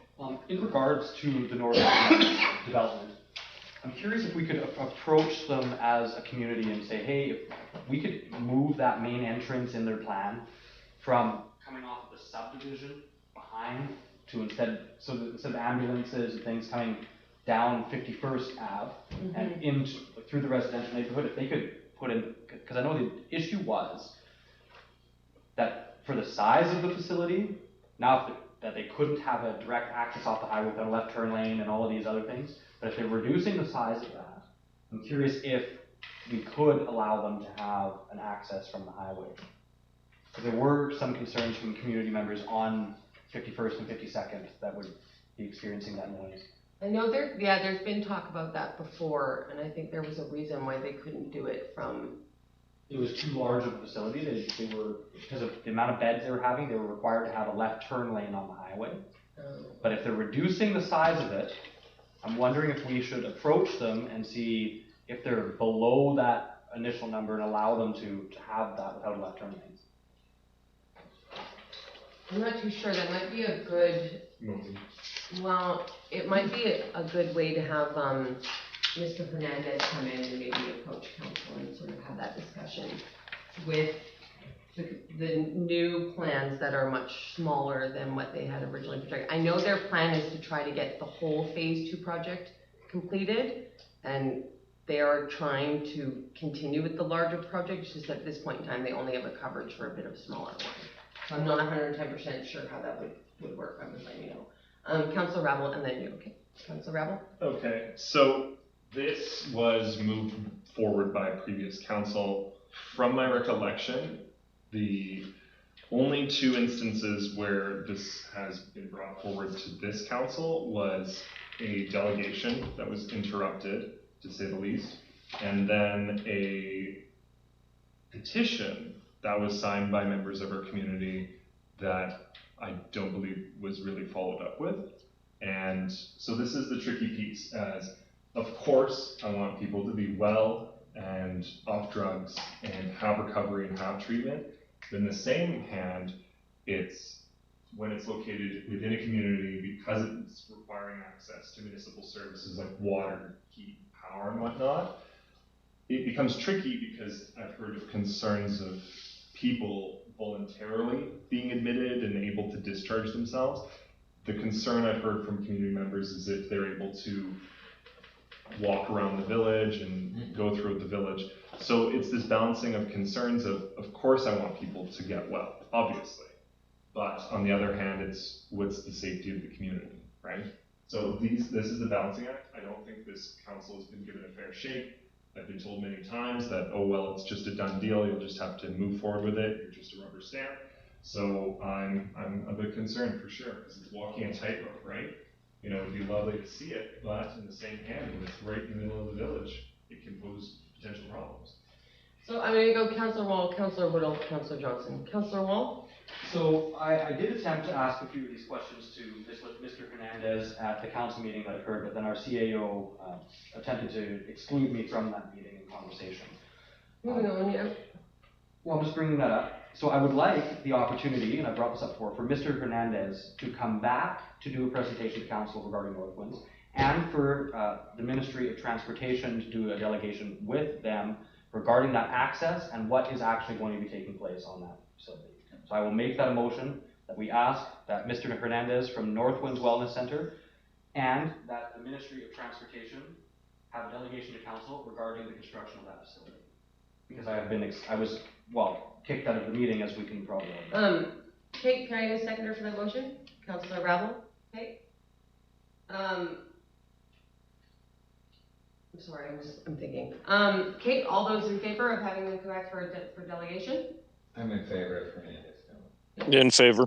Okay, that's unanimous and carried. Councillor Whittle, you had a question? No, my suggestion was just to have Mr. Hernandez come back in and do a presentation to this council, as we got to sit through with the previous council, and then within our roles within the regional district, we get regular updates. So I think it would be good for Mr. Hernandez to come in and be able to answer the questions of this council. Okay, sounds good. Councillor Johnson? I was going to suggest Hernandez come in. Oh. That was on council Well, we years were all ago on the when this same all page. started. He did come in and explain all that to us, that it wasn't all specific and they wouldn't be walked. Yeah. So it'd be good for him to come back.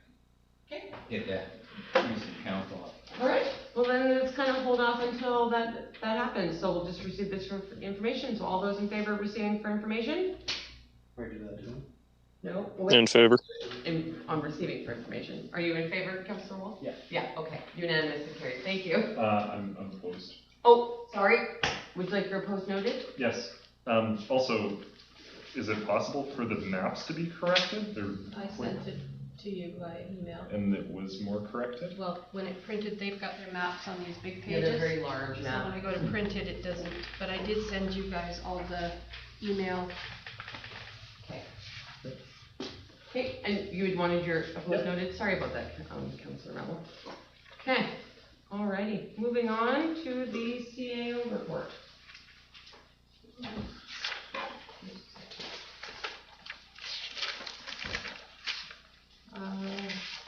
On top of what's in my report, I just like to say that the fire chief and I attended the NEST conference in Kamloops this weekend. It was very informative. The NEST conference stands for Network of Emergency Support Services Teams Conference. You've been practicing that all Yes. It's a lady who started this 11 years ago. They had 50 volunteers at the time. To now there's over 300 volunteers that go and they support all the calls, the wildfire calls and everything. So like when we opened our ESS center, some of the people that were down there from Kelowna, Prince George, Penticton were actually up here during the Stoddard fires that we were attending. Lots of good information and lots of good support for people who are working in these situations. And the only other thing I have is the spring cleanup All the sections are booked, so they will be doing them in May. Oh, wonderful. Yeah. Oh, that's great. Okay, perfect. Councillor Rattle? Just clarification on discussing with Urban Systems selling reclaimed water from our lagoon. I'm just wondering where that came from. We had an oil company approach us about purchasing our reclaimed water due to the drought situation. But there's several steps that we must go through with the ministry. So we have started the process of asking what those steps are. And initially we were told it would take probably approximately 4 to 5 years to get approval to do this.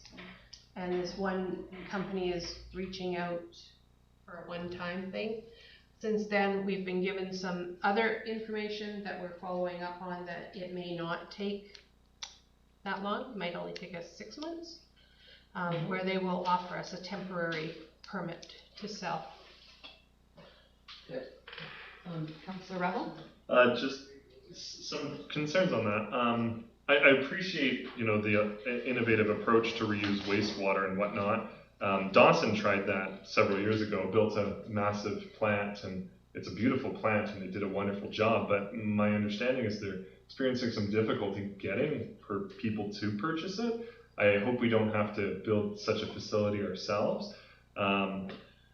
Anyways, and then also, I don't recall that being a topic that this body discussed. I'm curious as to how it came about. And then the other piece is, I hope that it didn't cost anything to approach consultants in regards to reclaimed water from our lagoon, whereas that was, from my understanding, that's not in the strategic plan or the official community plan. I appreciate the innovative approach and taking initiative, but I'm confused as to how it arose.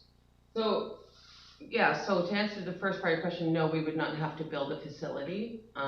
We would use just like a regular pumping, I know there's a fancy name for it, but. We don't have all the details right now. Yeah, So and this is something that we were approached on. So, the oil and gas company came to us. This is a fantastic revenue streaming that we could potentially have for the village. At this point in time, it would be a one-time permit, but it is something that we could look into in the future to generate revenue for our community, which is something that would be fantastic. Ms. Stokes. This is also an operational detail, and operations are handled in our office, not by council. Well, to create an initiative for When we have selling- more information on what the selling would look like, we would bring a report back. Until then, I don't have any information for you. Yeah, at this point in time, it's just, I don't see the negative in it. I would like to see this happen. This could be a revenue generating stream to the village of Pooskippi, which we currently don't have many of. This could give us an opportunity to sell that reclaimed water. And I am hopeful that, maybe this is something that can help support our community in the future. Councillor Ravel? I love innovative approaches. I love exploring different revenue streams. However, we have a proven example 5 minutes down the road with the Dawson Creek Reclamation Facility, where they occasionally struggle to get folks to purchase that reclaimed water. They've got an entire facility that specializes in reclaimed water. So I'm just wondering, we can't just sell raw sewage water. So we'd have to process it somehow. There could be an expense. And the other concern is, was there a cost with consulting with this contractor for this? Was there a cost to this, Ms. Stokes? A minimal cost falls under our lagoon, yes. And how much would a minimal cost be for the village? Thank you. This is the lady that helps us with our environmental stuff. So is this Urban Systems, the contractor working on this? No. Councillor Woodall, you have a question? Yeah, so first of all, I think it's a great idea to be working with our oil and gas partners, especially since, we want to, put our hand out and ask them for help every once in a while with projects that we're doing around the community, and they invest into our community. So I think it's a good thing.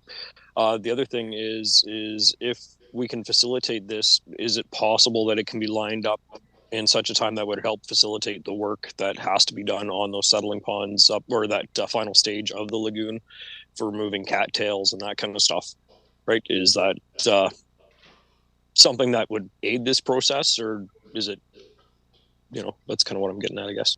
I don't know at this time. Did you hear what Ms. Stokes said, Councillor Willow?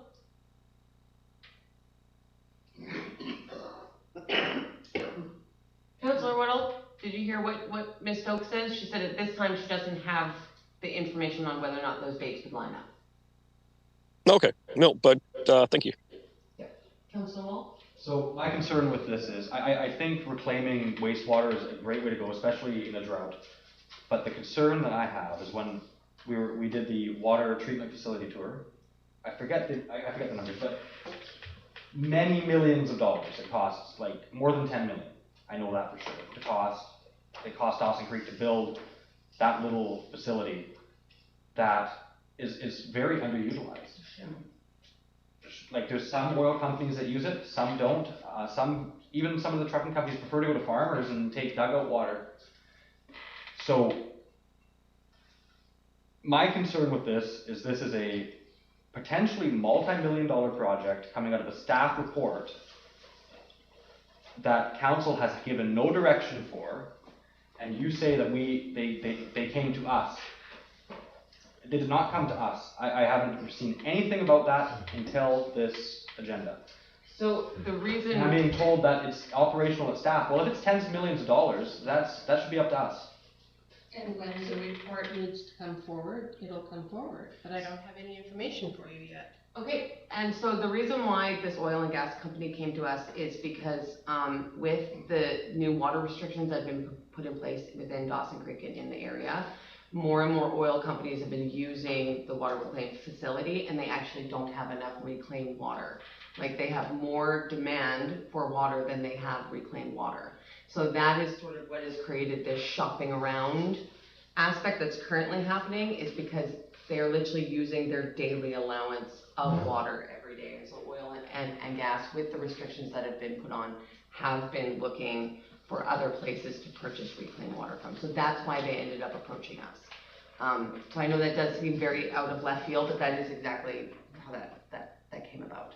I was Councilor gonna Johnson? say, for a one-time use, they're not gonna expect us to build a multi-million-dollar facility. They maybe have their own filtration systems, we don't know. For one-time use, I'm Let's okay. see what they come up with, and I don't imagine they want us to build anything for a one-time use. They'll come in with their own filtration systems and they'll work this out themselves. They just want the water. Yeah. So let's hold back and see what they have to say. Yeah. Councilor Whittle?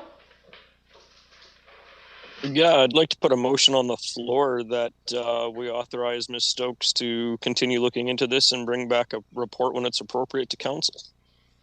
Can I get a seconder on that motion? Councilor Johnston, thank you. Any other discussion regarding the motion? Councilor Rabble? I love innovation, and Dawson did this innovative thing and created a reclamation facility. I'm sorry, there's an example 5 minutes down the road that it's great and all, but there's a lot of requirements for this. There's environmental protections, and it can get troublesome. If this was the 70s, oh yeah, stick a pipe in her, put a filter on her. But we live in a time of strenuous environmental regulations and very costly infrastructure costs. Okay. Councilor Wall? So just to be clear, this is the first time ever that facility is at capacity. It has never been more than, it's never been used to the extent it's being used now. And we are in a drought situation. I fully understand that we are in a drought situation, but if it's gonna take us 5 or 6 years to get this started anyways, I don't know what we're doing. So I will be in favor of staff looking into it, but I am skeptical about where this can go.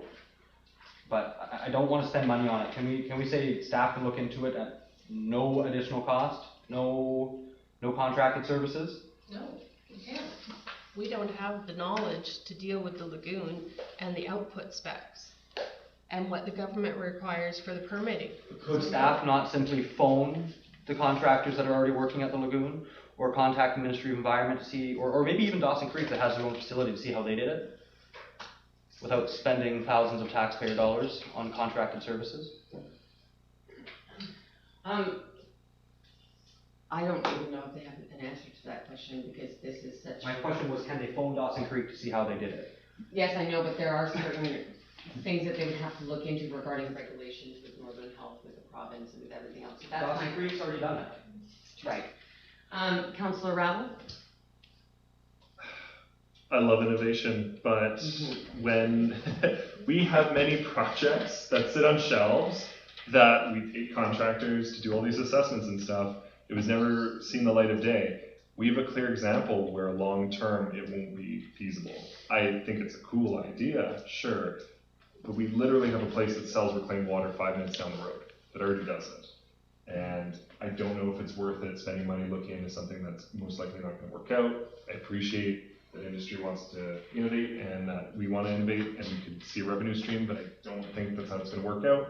We have plenty of dead projects sitting on shelves collecting dust that cost us thousands of dollars. This is what I'm talking about with, like, you know, contractor wastage. So I think this is a great moment for us to look into a revenue stream that could equal hundreds of thousands of dollars per year that we're currently not getting in revenue for the village, so I will be voting in favor for that reason. Oil Councillor? and gas, let them foot the bill for it. We will do this, you pay for it. I think, yeah, we start by looking into it. That should We're be- not paying for it, you figure it out. Yeah. Final question, and then I'm gonna pose the question to the floor. Councillor Johnson, Councillor Wall, sorry. So if it's costing us money for contractors to do this, do we have a guarantee that this two questions, do we have a guarantee that this oil and gas company will be buying our water? And secondly, are they willing to pay for that cost? That is as simple as a phone call. Before I agree to this, I wanna make sure that we're not spending money on something, like right now it makes sense to have a water reclaim facility, because Dawson's is at capacity. No, we're not talking about I don't building a think they want a facility. facility. We're They just asking want for a water. one-time use thing. One-time use water, they're not asking for a facility. Where did the facility come in? They're asking That's for the same- one-time use. Because when we did the water treatment tour, I said, where did this come from? And the story that I got from Dawson Creek was an oil company wanted reclaimed water, and they had to build a facility to do it. to meet To environmental meet the regulations. environmental regulations and standards.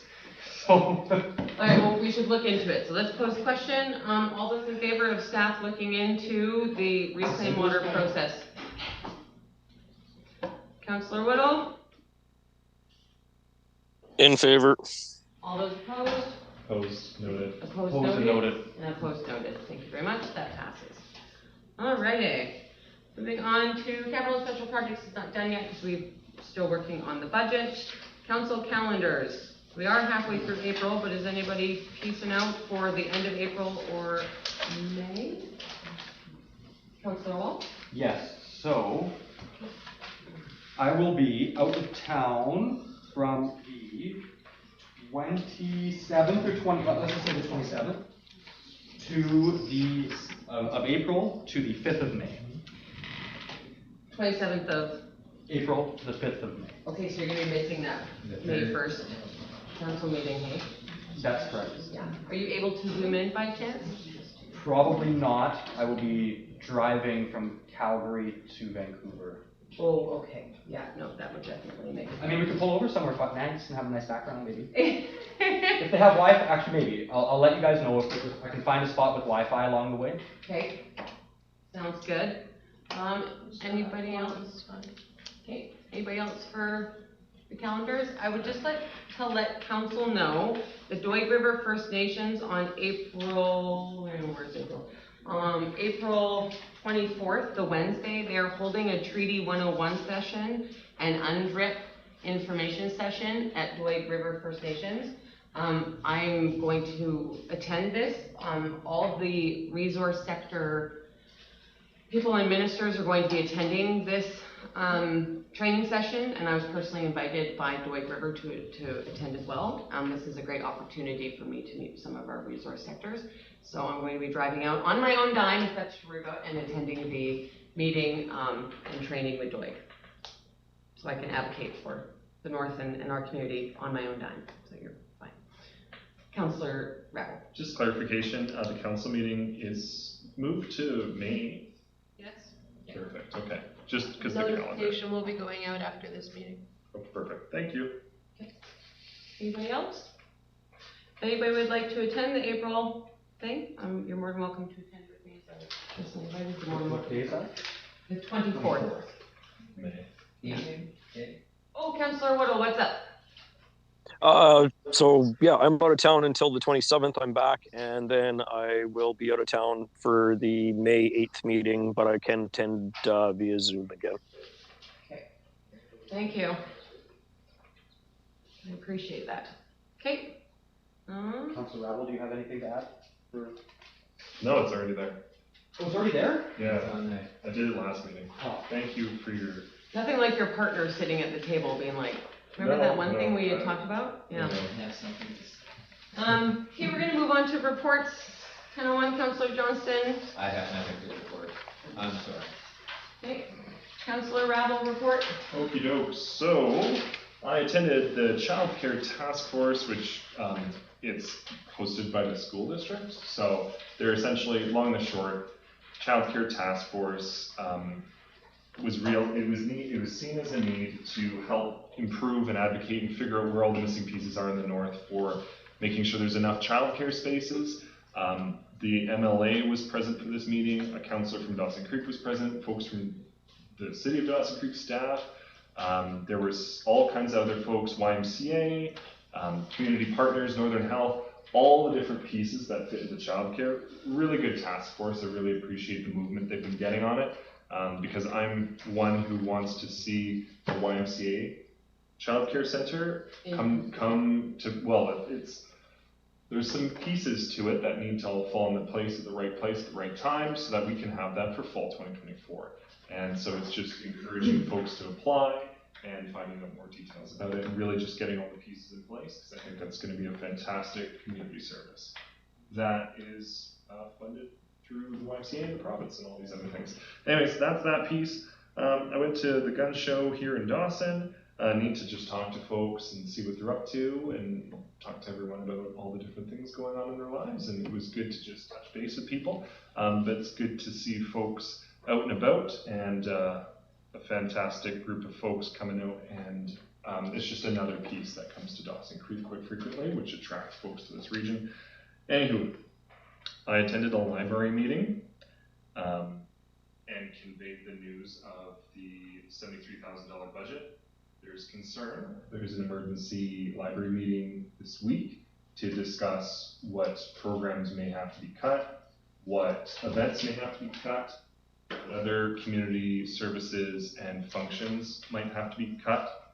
So I'm going to continue to work with the library on that and see what can be done as that has been moved forward. And that is all. Okay. Councillor Wall. So there is a town hall happening for the public tomorrow at the Pooskoopi Legion, hosted by our MLA. That's at 7 o'clock. He wants to hear all the concerns that everybody has and have a constructive conversation on that. So that's the Legion tomorrow, 7 o'clock with the MLA. I did attend a Southeast Heritage Society meeting today, like last week. Today was, or a couple weeks ago now. Anyways, today was the AGM. Some changes going on there. The gun show was a great success. Saw lots of locals at the gun show. So I think our tourism meeting is going to go, the tourism meeting I'm going to be at is going to go quite well because of that. I did attend the museum meeting, but I would like to ask that if the mayor attends the museum meetings, that she not interfere on my role as liaison.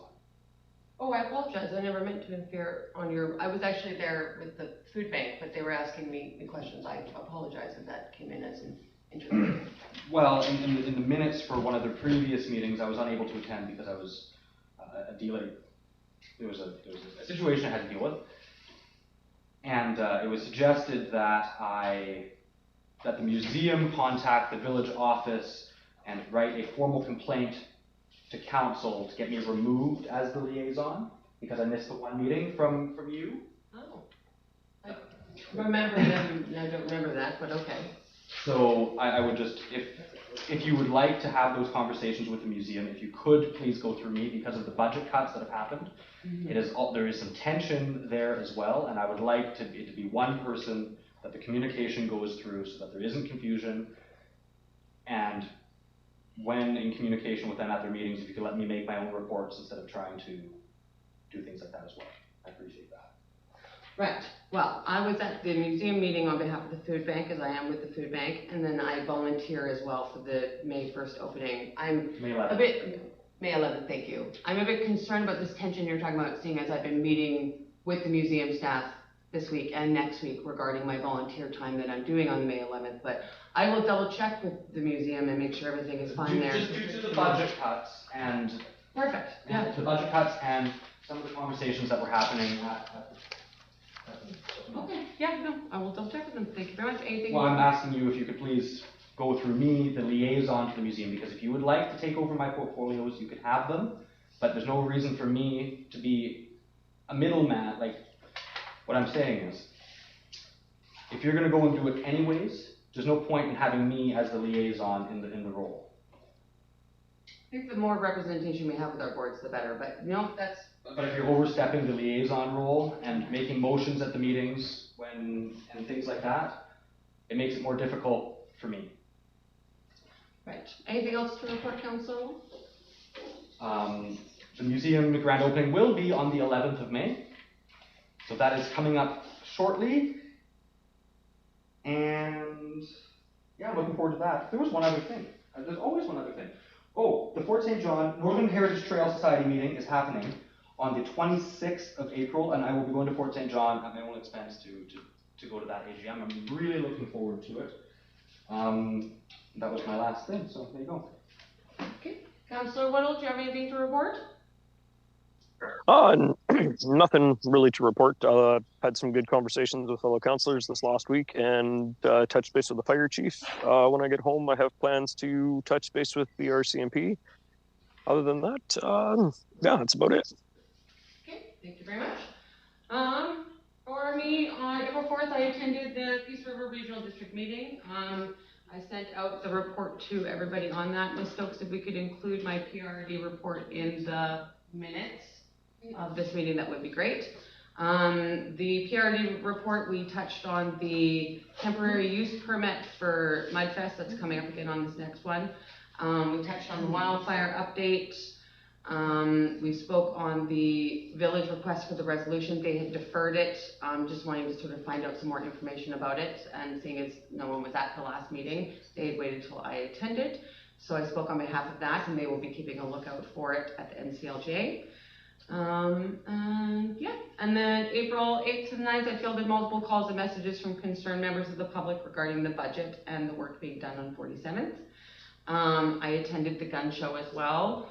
That was sort of a bit on my other hat. I was going and seeking vendors for our Pooskoopi Summer Market, which is happening this summer again. I'm going to be running the market once again. So I sort of went around to talk to vendors about coming out and giving Pooskoopi a shot. April 10th, Ms. Stokes and I attended a meeting with the Regional Housing Lead and the Community Living DC to discuss accessibility in our community and the gaps that we're facing. As I said previously, with our seniors, they were a large part of the conversation. I met with the staff over the budget and any budget concerns that have been brought forward to me, and checked in on the work and public concern regarding the work on 47th, and did my usual overall check-in for the week. April 15th, I attended the Northern Health Roundtable, and I brought forward our concerns in the staffing crisis, advocated for thousands in the area who do not currently have a family doctor and the impacts of staffing shortage. And I also touched a bit on, as I said, seniors, senior housing, and accessibility. And then yesterday, I attended the community-to-community meeting with Doig River First Nations through the PRRD. And that's where I was personally invited to the meeting next week. Yeah, it was wonderful. It was wonderful to go out to Doig, met many of the elders, met some of the original family, the Pooskoopi family, which was fantastic. So I'll be meeting with them again next week when I'm there. And it was a wonderful event. I just wanted to bring attention to the fact that it is Volunteer Appreciation Week this week. And with that, each year, we normally hold a Volunteer Appreciation Barbecue. And I'm hoping that we can hold it again this year. Pooskoopi runs off of the volunteers in the community. Without them, many of the things that we have right now would not be here. Our museum board, our library board, our fire department, our food bank, our seniors hall, a lot of all cut this year, which are all run off of volunteers. And I would like to take a moment and, make them some burgers and some hot dogs and just say that we appreciate you. While budget constraints are very difficult, we appreciate the work that these people put into our community. And so I'd like to make the motion that we hold the Volunteer Appreciation Barbecue on June 1st. And it is worked by us. We do the cooking and the serving, and we're there to say thank you. Can I get a seconder on that motion? Councillor Johnston, thank you. Discussion? Councillor Rebel? Of what budget? Like, at what budget amount? Like, is there a limit to that? I think last year it was like, how much? 1,500. 1,500, yeah. And that was the volunteers, so it was like burgers, hot dogs. Yeah, no, it was It like. only it was cost us 500. 550. The budget is 1,500. 550. Yeah. So, and it was, yeah, we did burgers, hot dogs, you guys were there, chips, dessert, we did hot cake, yeah, and it was just me probably burning burgers for the community, which I apologize. Councillor Wall? Are there staff overtime implications because that is a Saturday? There was no staff. Yeah, there was no staff last year, that was all us, yeah. Remember, I was burning burgers, I almost burned my eyebrows off. Legit, they were charbroiled, for sure. I've gotten better, by the way. Yes, Councillor Wall. I do really appreciate our volunteers that we have in our community. However, I think the money would be better off spent helping them where they are volunteering, in the fire department, at the library, at the museum. Instead of cutting their budgets, like the librarian, like I'm not even sure if the amount of money that we're giving the library pays for the wage. It does, it covers the wage.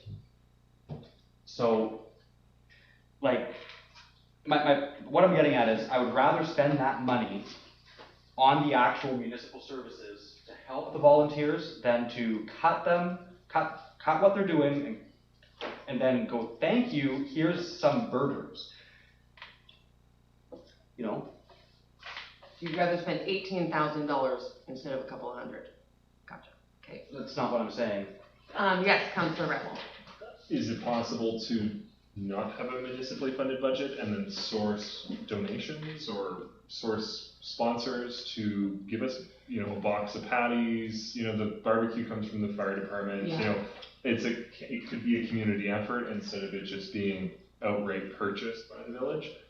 Maybe we explore, like, I am in favor of having a barbecue. Yeah, it's no. a tradition. It's a great way to appreciate people, but the expense of it, concerning.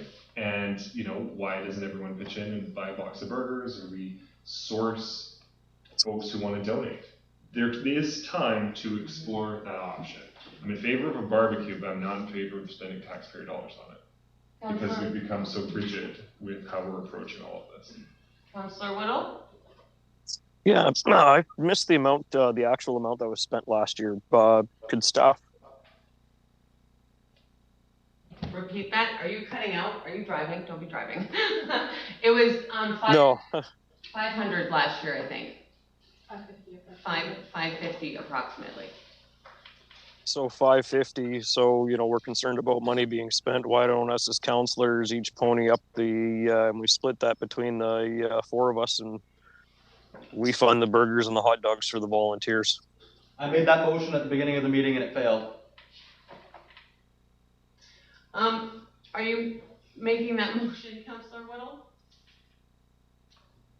Yeah, you know what? I'll make that motion. I'll put my money where my mouth is, and I'll chip in on that. And yeah, I'll make the motion that council that we fund the burgers and the hot dogs for the volunteer barbecue. There's a motion on the floor to have it do it first. I think we gotta clear that first out. It's an amendment. Yeah, no, it could technically be a friendly amendment. Is that a friendly amendment, Councillor Whittle? Because the original motion is mine. Yes, Ms. Stokes. Yeah, it works for me. The CFO just pointed out the barbecue cost you $477 last year. If we all chip in $100. I also know a few sponsors that would be very much willing to donate for this. Yeah, I was thinking about co-op actually. When you mentioned, I was thinking co-op grocery store would actually probably be a really good one. I could reach out. I've worked with them through my work with the food bank before, so I could reach out to them as well.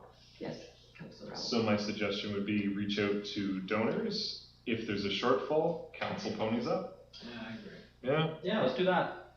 I'll second that amended motion. Okay. Yeah, Councilor Whittle, we will make it work. I will contact people on the phone and find out, and I'll get on it. Okay, so all those in favor of Councilor Whittle's motion? With the amendment? With the amendment, I guess. And all those in favor? In favor. Thank you, and that was unanimous and carried. All those in favor of holding it on June 1st? Yeah. In favor. No? Can I ask what the amendment was?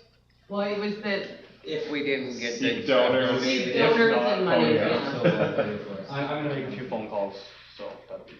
Can you let me know who you're gonna phone so we're not phoning the same people, or else we're just doing twice the work? Well, you're doing co-op, I won't go there. Okay, I'm gonna do co-op and Lawrence rice, is- because I work with them. That's the one. specifically. Lawrence's, yeah, boxes of burgers. Okay, you phone Lawrence's awful cool. Okay, so the other thing I was going to talk about is Canada Day. It is getting closer to summer. Yeah, point of order. We need to make a motion that we extend the meeting past 9 o'clock. Oh, thank you. Second. Seconded by Councillor Rabble. All those in favor? Opposed? Yes. Are you opposed? Technically you are, you did. Okay, Canada Day, I just sort of wanted to get a bit of an update on how that's going. Ms. Stokes, I'll let you mark that down, sorry. I know we are coming into summer, and we've got everything else going on. So back in November, council agreed that staff would organize Canada Day. Staff has asked me what council wants for Canada Day. Do you want parade and the festivities, or do you want just a parade? Of course you want the festivities. Okay, so now that we have the budget approved, then we can move forward and start. They've lined up some stuff, but until we knew for sure. So And we're, sorry, you can finish this up. and much to Mayor Beach's dismay, we are looking at getting a couple bouncy castles because we believe, or bouncy entertainment things. One is a golf course. So we're looking at getting one or two things because we felt that it was a little too, there wasn't enough for the young ones to do. So that's where we're at right now. And are we gonna be seeking donations for Canada Day again this year like we did last year? And I know we had got quite an extensive list. Don't expect the same amount, but yes, we have our little Elf working? elf working on, yes. Okay. Councillor Whittle? Yeah, I'd also like to suggest for Canada Day that we kind of do the dunk tank idea like we did last year and have Yeah. members of the community and council up there, and that this year that the funds raised for that goes towards the library. Can I ask that some of those funds go to the museum, split it between the library and the museum, Councillor Whittle? Yeah, I think that's what we did last year with it. Second. Seconded, okay. All those in favor? I messed it up, okay, last year. I know, I'm gonna. Yes. It was fun, it was good. Okay, that's unanimous and carried. Thank you for the update on Canada Day, Ms. Stokes. The other concern I was going to bring up was, the park survey. So I know at the last council meeting, council had talked about wanting to put a survey out to the public. And I was a bit concerned about time constraints. So the reason why I'm so concerned about time constraints is because it is grant dependent. And we don't have the park budgeted, and we're going to be going out for grants, NDIT grants, different provincial community grants, and oil and gas. If we put a survey out, we could potentially miss some of those major grant deadlines. And I know that the community, you would like the community involved, and I absolutely get where you're coming from. My concern is that if we miss those grant deadlines, we're not going to even have the funds to build anything, to do any updates at all to the park. And so that's why at the last meeting, there were the three options presented, and option one was sort of stated that this is the best one for grant dependency at the $862,000. And so I thought I'd just sort of bring that concern forward to council because I am a bit worried about it. Councillor Walsh. So, as far as I know, the park cannot be fully grant paid for. So, I would like, if we're spending, the cheapest option is 800,000, the most expensive option is almost 1.1 million. Yeah, that's the spray park option, yeah. I would love to go to the public. Even if we get it mostly grant funded, that's still hundreds of thousands of dollars on something the community needs to be informed. They need to be, even if they did their own drawings, hey, what kids, what do you want to see? Or young parents, what do you want your kids to play on? Right? Or isn't it even worth spending the money on a park when we already have a park? Ms. Stokes, is there a way that we could like begin like having staff apply for grants without us having picked an option? Or do we have to have like full-blown draw-ups? I know that's a bit gray. I would just You hate. used to be able to, nowadays they have to be more, job specific. Has to be approved. Yeah, it has to be an approved project before we can apply for grants. So the problem there, as part of my question or comment is, we have to approve the park and approve the $1 million before we can even apply for grants that are not guaranteed. That's why I want to put the park on hold, because it may still end up coming out of our tax. So in the motion, if we make a motion to approve the park, it would be, you would, in the motion would say it's grant dependent. You can make a motion stating that you're approving option A as long as it's grant dependent. You can make that motion, we've done that in the past. Councillor Rowell. I'm deeply in favor of the necessity of public consultation when we're making large investments in the community. I think it's only fair that the public have a say in what park will be built that will last for however many decades. And then also just hearing people's ideas, because we'll be surprised as to what histories exist around the park and how it got there in the first place, and what people actually need in their lives and different constraints and concerns. We don't want to build something that's not useful for most people or something. Because last council meeting, I had put the motion to have public consultation in the form of an open house that was voted down. I put the motion on the floor to have public consultation in the form of poster boards in the office during regular hours. That was voted down. And now it's become this survey. And, you know, surveys are fantastic, but I think there needs to be more done in the way of public consultation, not less. To waive public consultation is completely undemocratic. What are we here for without public input? My concern, as I said, is that we could lose out potentially on hundreds of thousands of grant dollars that we could put towards the park. Councillor Whittle? Yeah, so I'm just kind of curious. You know, we have another council meeting in 2 weeks' time. So would it be something that we can put out to put out the survey, like, you know, sooner rather than later, and then get our results back? We put it out for a week and a half till the next council meeting.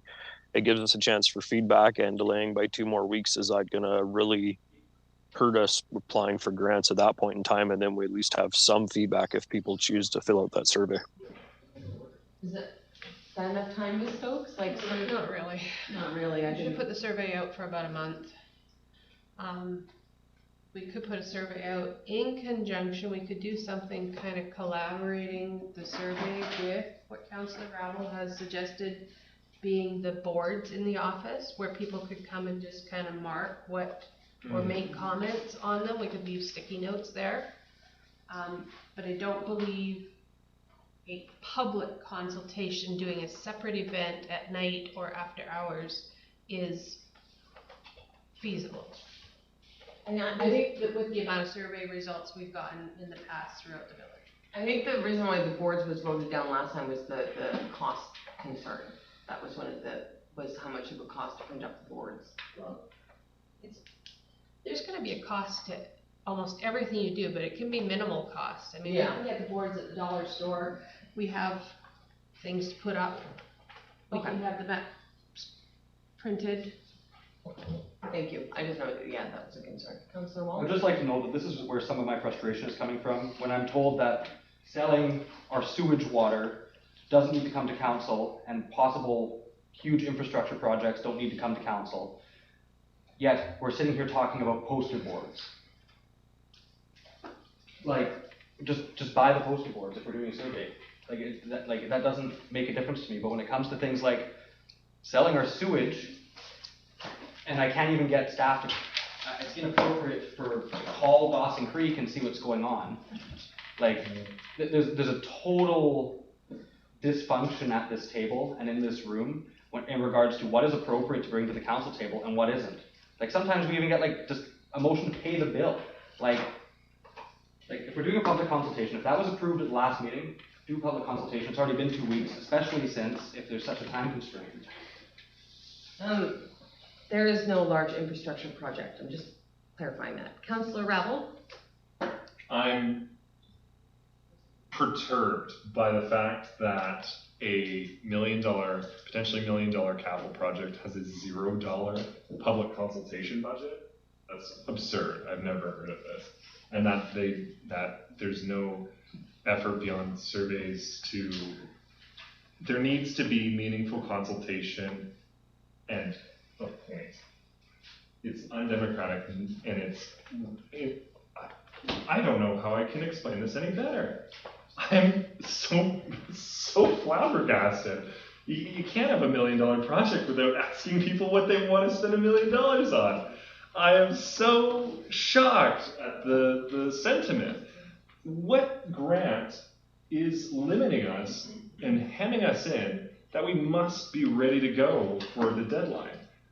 We're a village that's to last the next 90 plus years. For goodness sakes, if we're so hemmed in that we've got a 30-year park we have to bust out right now with no consultation, it just doesn't make any sense to me.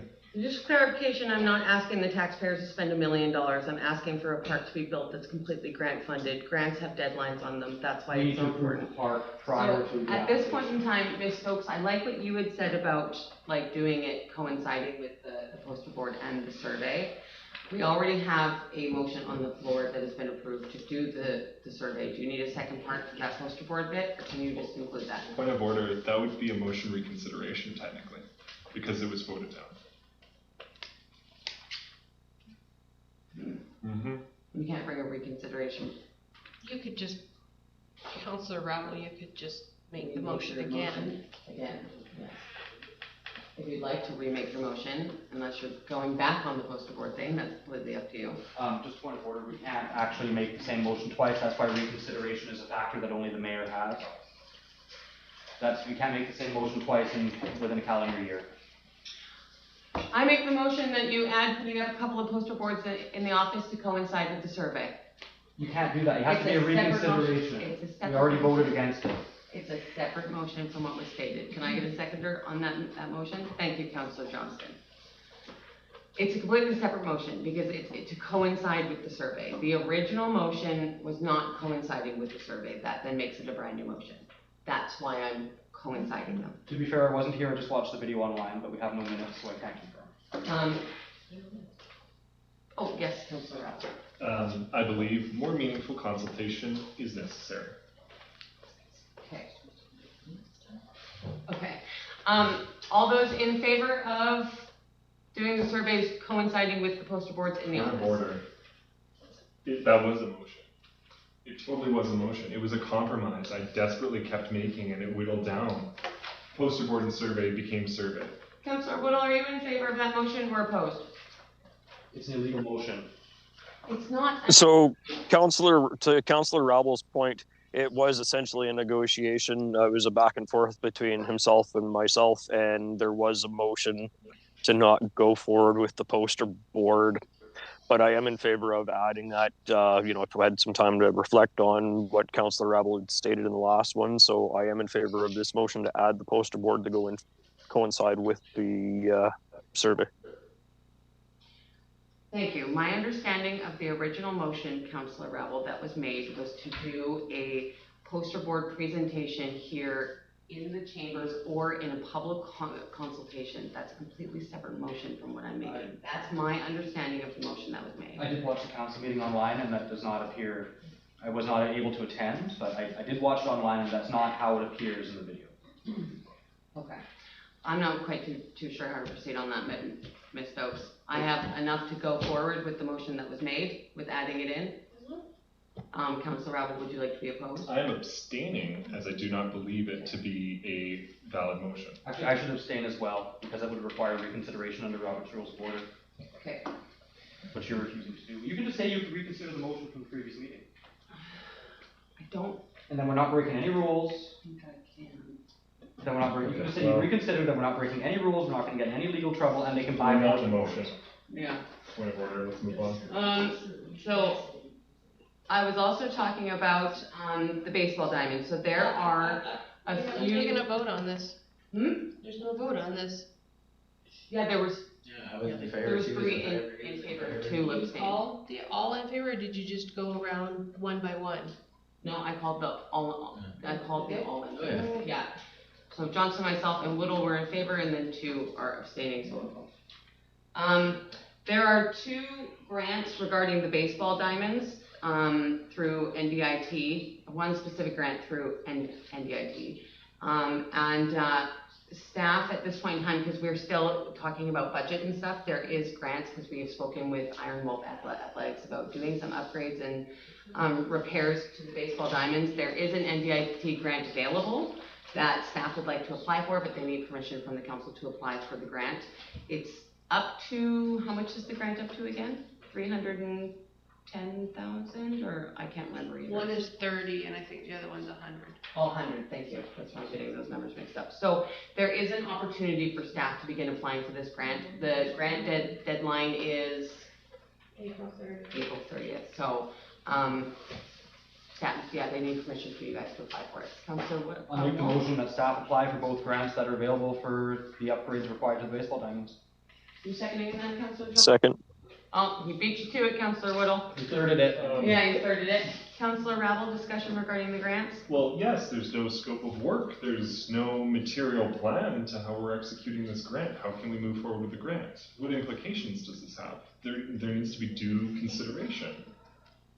I appreciate this incentive, I appreciate this sentiment, but we don't know, what exactly is going to happen to the baseball diamonds. Is this improvements? Is this ground improvements? Is this netting improvements? Is this fencing? Is this the backstops? I'm Ms. very, Stokes? it's Oh, sorry. surprise. Go on, Ms. Stokes. This grant, we figured would be for the Dugouts. dugouts, Okay, because of the damage that was caused to them late last year in the fall. okay, And TJ did provide us with an estimate of approximately $6,000 per dugout. We have 4 of them, so we figured that's about $24,000 that we would be applying for. That's all I can tell you right now.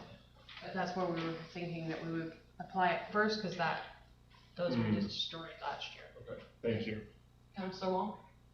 I believe we did have a conversation in the council, I don't know if it was September or October of last year regarding the dugouts, and waiting to see if any grants would be available for redoing them. So that's, even though we haven't had a whole bunch of information presented to us this time, I was just assuming that it was for the dugouts, because that was the last conversation we had that the baseball diamonds were done.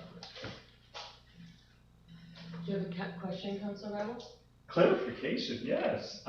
So for a park, we need a full-blooded approval, yet for the dugouts, we don't have a scope of work, and it's just, whatever, Gentlemen, applying for confused. grants is becoming more difficult, and grants are something that we as a community heavily rely on for a lot of upgrades and work done within our community. If we have an opportunity to apply for a grant and staff has worked it out, I'm very confused why you would not want to go forward with it. If I may clarify. Yes, Councilor Rabble. So our duty in governance is to consider legal, financial, resource implications, a variety of implications if we are to govern. If we are to govern appropriately, we need to take due consideration. I am totally in favor of applying for grants and moving the baseball diamonds forward, but it is potentially inappropriate if the way it's being presented where it's rather arbitrary. It's a bit, for lack of a better word, willy-nilly. I'm not quite too sure what to say to you, Councilor Rabble. I know that we did talk about the baseball diamonds. We've talked with Iron Wolf Athletics. There was vandalism to the baseball diamonds last year that we have not repaired. We've been looking for grants. Staff has found grants, and now they're just looking for your permission to apply for these grants before the timeline is up. Yes. Therefore, why was this not presented in a report besides the mayor's report? Because we've been focusing on the budget for 2 months. And this is something that during my staff meeting last week with Ms. Stokes was brought up also during multiple budget conversations.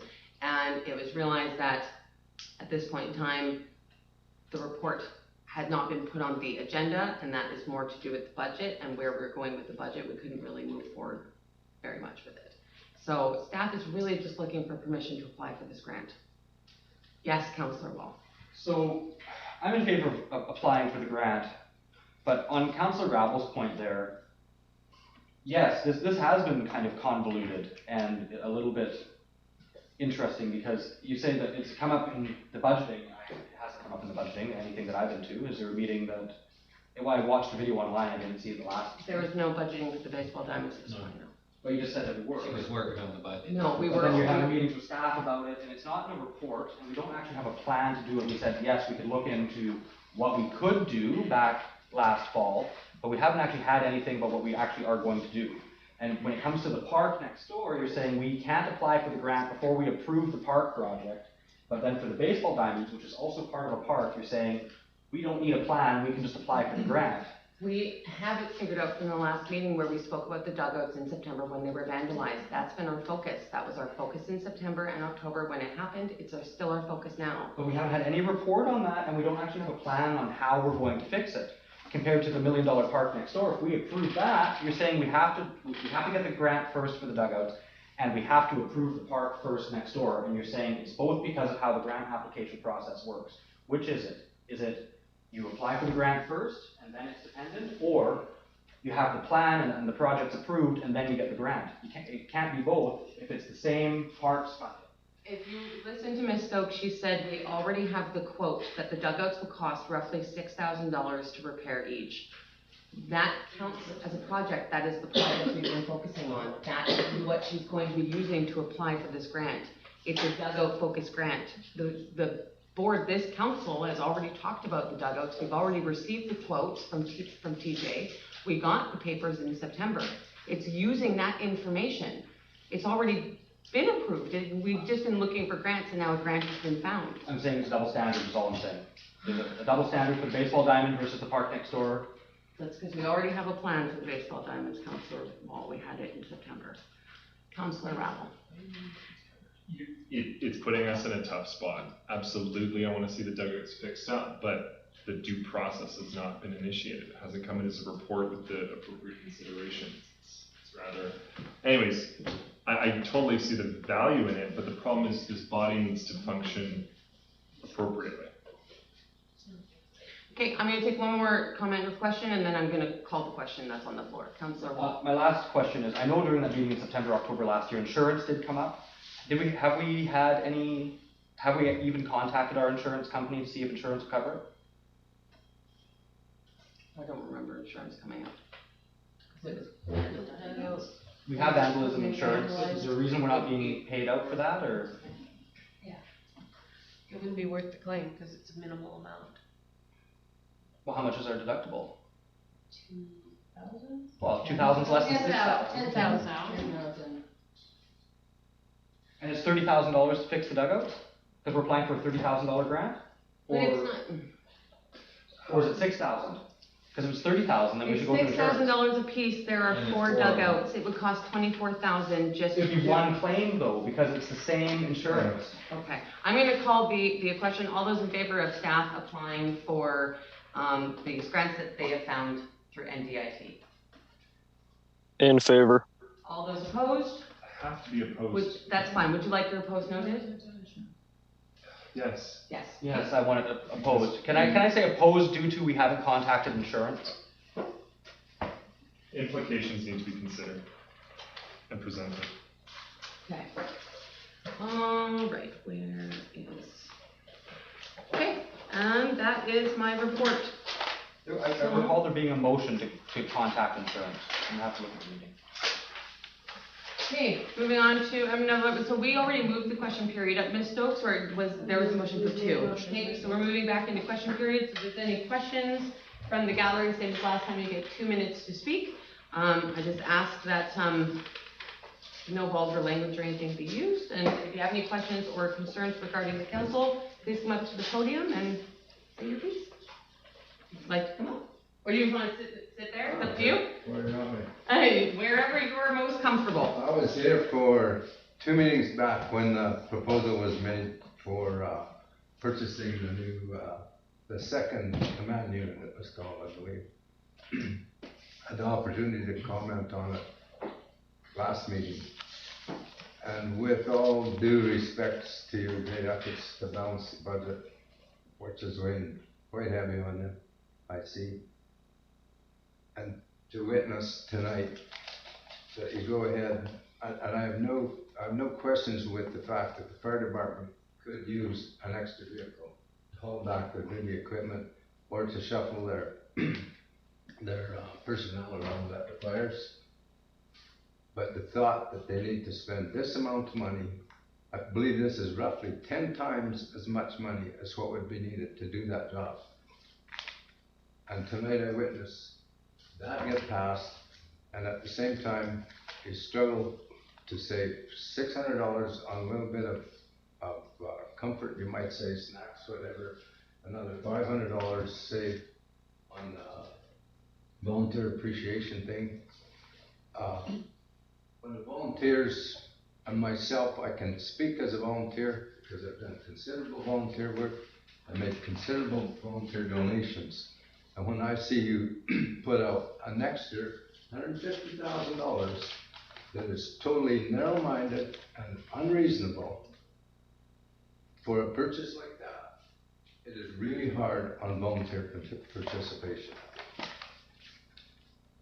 That's about all I have to say. May I respond? Yes.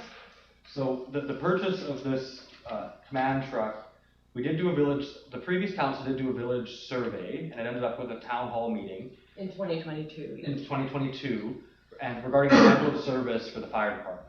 There are regulations that are changing in the near future, and the public overwhelmingly supported staying a full service fire department. With the new regulations that are coming in, we need this second vehicle to keep our level of service the same. So I understand where you're coming from. It is a lot of money.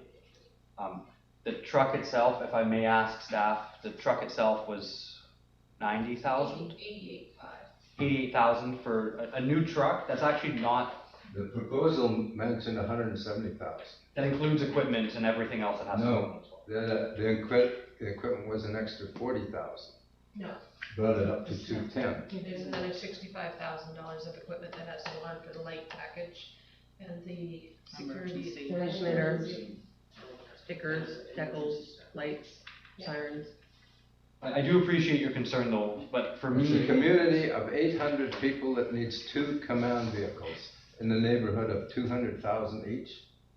We have about 4,500 people in our fire protection area though, around Puskupi. That need fire protection as well. Is there no reason that the existing command truck could be left at the fire hall and the other buy a cheaper pickup for whoever to drive? Is there, like, that truck's getting driven up and down the road all the time, why can't it be here and taken for emergencies? Yeah, he has to come here for an emergency anyway. He has to come to the fire hall, why does that truck need to be miled out? No, he doesn't come here for emergencies, you guys. He also lives in Dawson Creek, which I don't understand that, but anyway, he drives from Dawson Creek and then he goes straight to the accident or to the fire or wherever. He doesn't just stop in here. The only time he stops in here, because I live right next door, the only time he stops in here is when the guys haven't showed up yet. But he is, I don't know, I do emergency response for work. And I'm required to get myself to the emergency in a vehicle. You know what I mean? They don't provide you with a vehicle to go. You have to go somewhere. Like all the fire hall stuff's here. He's not packing a fire truck and everything in the back of it. I'm sure that most of the time he comes here. The majority of the time I see that truck driving around, it's at Tim Hortons, in Dawson Creek, cruising around in the middle of the day. I don't know, but I work for an oil company.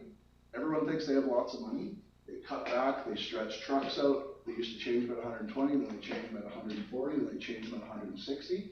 And they're making money. That's the thing. We're not making any money with this. Another option that could be looked at, it's already passed. I didn't understand that I should have spoken on this at the first part before you guys passed the motion.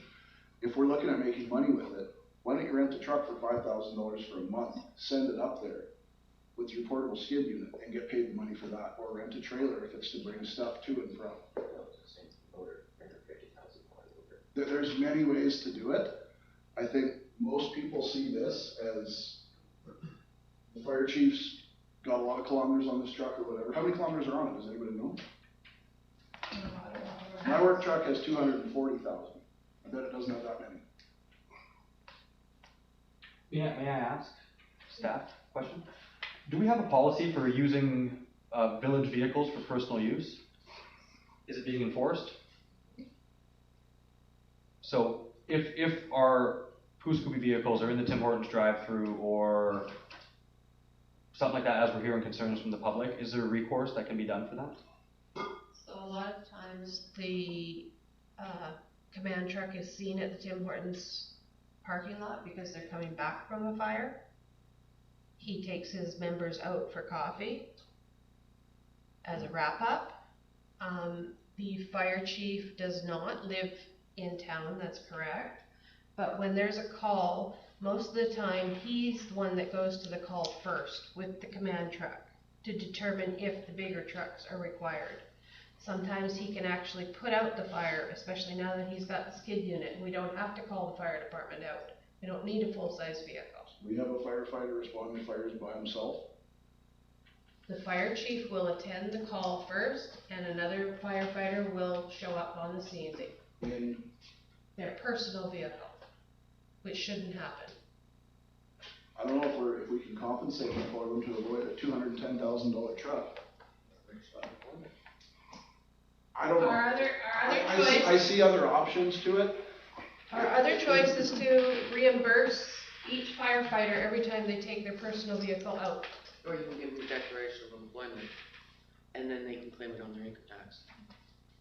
That's not gonna help them with carcinogens and stuff in their No. vehicles for their families. Well, and that's the other thing, what carcinogens were brought up in this? When they go And to how are fires. how are they not gonna how is them having an extra pickup which hauls 4 people, gonna avoid 10 people or 15 people responding to a fire? Most of them riding in the fire truck together, going back to a fire hall, taking all their stuff, that's contaminated off, shaking it off, taking their stuff up, cleaning it, putting it away, and then getting in their personal vehicle. How's that gonna be avoided by spending? There are showers and whatnot at the fire hall, as far as I'm aware, and decontamination. So it's not their personal vehicle. The command truck gets contaminated, but there's never going to be kids in it. There's never going to be things. What about family? I've seen family in the command truck. Well, there shouldn't. I don't think there should be family in the command truck. But the purpose of it is that if there's contamination that's going to happen, it's going to happen to that vehicle and not their personal vehicle, where it's their families that are going to be impacted by whatever's happening. What about when he takes public works employees out for lunch and they ride in it? I could do this all day. Like, I've watched it for years. And I wish you would have asked these questions at the first time. I wish I would have. I totally missed it. I heard everything before 7.3 and I saw that was after it, but that we were supposed to talk about budget items at the first one. So that's my fault. I missed it. I could come up with 10 ways to solve this problem. If we want to send more trucks and they're going to pay you guys 90 grand a month, rent as many trucks as Visa will give you and print stickers off and put them on the sides. Get as much money as you can. Don't run out and spend $200,000 on what we're calling capital. No company calls pickup trucks capital expenses. Nowhere. That's why I disagree that we can get grants for it, because I don't think it's capital expense. Yeah, it's not well, I do this stuff at work. If we tried to push a new pickup truck from Ether as a capital expense, it wouldn't make it past the first thing. Well, that's the other thing. Like, if he was riding around, say he happens to be riding around on Sunday with his wife and gets in a crash, there's liability to think of that way. So, that's passed. I don't think there's anything we're gonna be able to do about it. Were you done, Tim? Yeah. Okay. Is everybody else done? I have a question. Just to change the topic a bit, first of all, thank you for doing the job you do for our village, and I appreciate the chance to speak. You approved a new strategic plan tonight, and I noticed that there's a lot of similarities between the new plan for 2024 and the plan from 2015. I just wonder, what new measures will you implement to ensure the success this time, given that you have the same staff? I'd like to. So when the first strategic plan discussions were happening, in 2023, I think it was January, February 2023, something like that. I asked the same question. We haven't done our old strategic plan, so why are we implementing why are we doing a new plan if we haven't done the old plan? So I did ask that, but it did get approved by other members of council, and it cost us quite a bit of money to create this document. And it's very similar to the one you had from 2015 that wasn't complete. Yes. So the reason I did vote in favor of this plan tonight is because I just don't want to keep spending money on contractors to keep. Honestly, so we want to review. If I may, I appreciate you folks coming out. This is democracy in action. Thank you, genuinely. And hearing your concerns, this is very important. So, with that, hey, I appreciate that. I wasn't on the previous council. There are a lot of things that are very similar. There's a lot of things that weren't completed. And we're going to keep fighting to complete those things. And we hope that we can do it.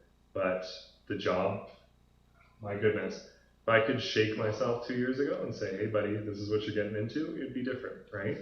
And anyways, the complexities, the provincial regulations, the federal regulations, the compliances, it shapes a lot of things. But what I'm trying to get at is we have to keep moving forward. And unfortunately, yeah, the strategic plan is super similar. And we had our few pieces of input and we got to move it around a little bit, but it's the same stuff that does keep cycling around, and we'll have to keep saying it until we get it done. But we're hoping that we can move it forward, right? And that's the best we can do in our duty. And then to respond to the fire truck piece, the carcinogens in the family, because my understanding of it is fire truck equipment, fire equipment used for fire stuff, not for pleasure stuff, right? I'm pretty hard line about, not using the municipally funded stuff for pleasure usage. That's why I was so adamant about the food stuff. I know it's a low ticket item, but it's symbolic, saying, hey, if we're tightening a belt, let's start with the first loop kind of thing. And then in regards to the carcinogens got me, because I don't want to see the volunteers putting their families at risk, right? The families shouldn't have to be exposed to that at all. And that when they go to a site and then they come back, they decontaminate and then they go home and they're in a clean clothes and in their own personal vehicle, that if they put their kid in, it's fine, right? That's what I'm seeing. That's what I'm hoping for.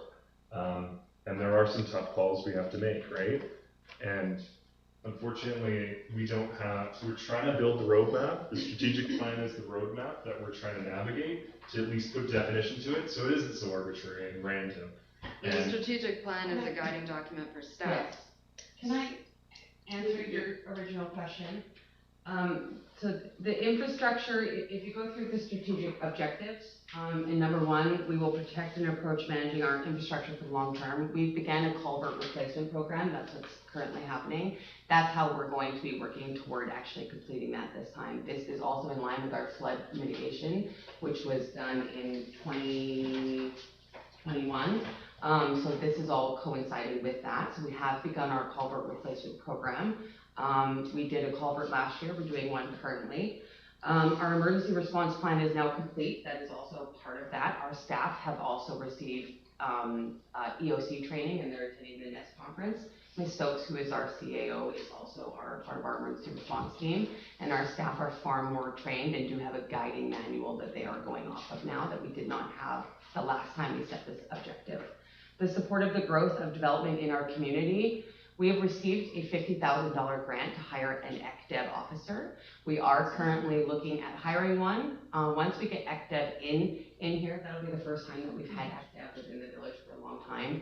Their approach is going to be growth, specifically industrial growth and getting businesses back out to Coos-Coopee. Tourism is another huge thing. Our tourism has really taken a nosedive since COVID, and so I'm going to be approaching them on tourism, industrial growth, and really, what are we looking at to get families to move here? With the ECDEV, I'm also going to try to work with Northern Health to maybe establish some form of locum housing or senior housing, which is another part of our strategic objective. There is no more senior, like we do have our Tremblay house here, but that is the only senior housing we have in Puskupi. We used to have a fully functional senior home at the Peace Haven, which sadly was closed due to the building aging out. And I've been reaching out to Northern Health, advocating for our rural seniors as part of our strategic objective. In the section where it says increasing housing options within the community, we do have a zoning bylaw that we are going to be completing now as our strategic plan is done. We just need to finish the final phases on that, and then that should actually really help part of the bylaw issues that we are currently facing. Under number 4, ensure that all policies and bylaws are up to date and accessible.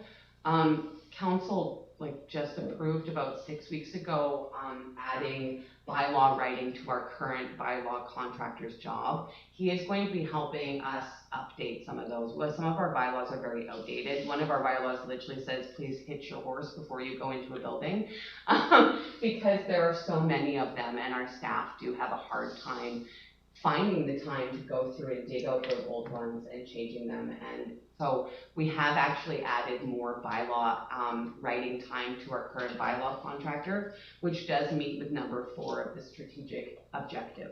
And lastly, building relationships and partnerships. I've been attending community-to-community meetings through the PRD, but we've also are setting up a community-to-community meeting with Doig River. Doig River is very interested in working with local communities. They are interested in advocating more. Doig River is definitely one that I have probably spent the most time with, and there are partnership opportunities there with us to work with Doig, and that's what I've been currently working on with. I can yet to bring anything back to council at this point in time because nothing's been ironed out. They're waiting till after Doig days. But you will be seeing some collaboration ideas coming forward with Doig River First Nations this summer, which I'm really excited about. So that is also part of our strategic objective as well. So actually, we've only just approved this tonight, and we've already covered 8 items on our strategic objective. So thank you for that. That's an excellent explanation.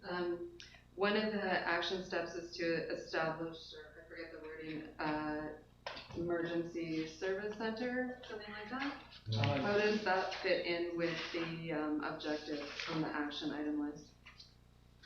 I'm just getting there. If I may, my understanding of that, I can only speak personally, is that there were plans in the past to expand the fire hall to have ambulance bays and decontamination bays, and that was previous work done by a previous council, but I see Puskupi as a hub for Area D for service provision. For fire, we already provide a lot of fire services to Area D, but let's say we get an ambulance bay out here, hypothetically, I right? just don't understand how that action item Can I answer that question as well? connects back to the objectives. So we've actually been really, really fortunate. Our fire chief has worked with, he works with the BC Ambulance, the Dawson Creek Hospital, Area D, the RCMP, as well as search and rescue. And one of the ideas that has been tossed around in the past is actually making it so that our fire hall is creating its own revenue base by renting out services within it. So whether that's renting a space to the South Peace Search and Rescue, which Councillor Whittle can't talk on, so it's a different hat, whether that be putting in a 2-room apartment space for locum paramedics to rent. Currently they are renting, BC Ambulance rents a hotel room within Dawson Creek to help cover some of the paramedic leave in town, and if we could offer that through grant funding through our fire department, that would be great as well. But again, it is going to need to be grant funded, so that's where it's one of those touchy things. Remember a few years ago there was that really large fire department grant that the previous mayor was sort of pushing to get. There is an opportunity that may come back around, and if so, and we're able to get it, we could look at putting different services within that building and renting out spaces and have our Puskupi Fire Department actually create its own revenue stream. This is part of the same problem that you're experiencing with, do you have to have the plan approved before you can go after the grant money, or do you have to have the grant money in place before you approve a plan? And if I remember correctly, with the last, request by the fire chief at the last one, he was asking for multi-millions of dollars on a sketch.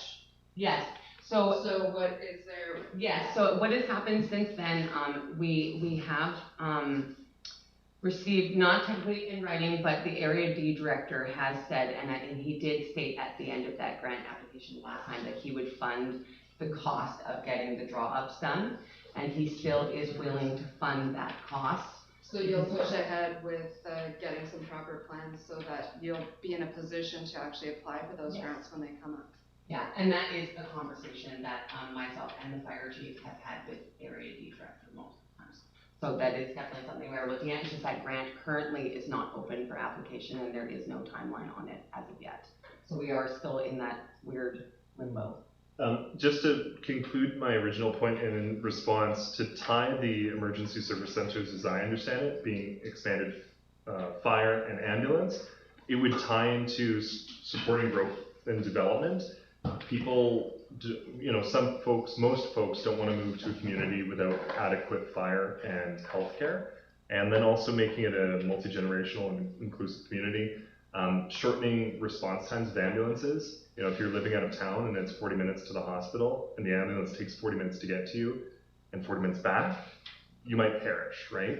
And so reducing those ambulance times is very critical to help seniors aging in place and make sure that seniors can stay in our community so that they're able to live here, retire here, and age here in their own homes, but also have the confidence that I'm not waiting 10 minutes from Dawson or 15 minutes or more from Dawson here and then back, where they can have an ambulance here and go out. That's a hypothetical. That's my understanding of it, but I just wanted to respond to you in regards to tying it back to the strategic objectives. So as we move forward with this new council and this new strategic plan, will we start to see more discussion or notes in reports where you actually stipulate and say, this harkens back to this objective in the strategic plan? Will you start to connect those dots for us? That's a great idea, I'm gonna write that down. So this is fantastic. I appreciate you bringing this up because there's actually a way where we can incorporate policy governance where we set ends policies, where we basically the way that we require reporting to council could be done in such a way where it compels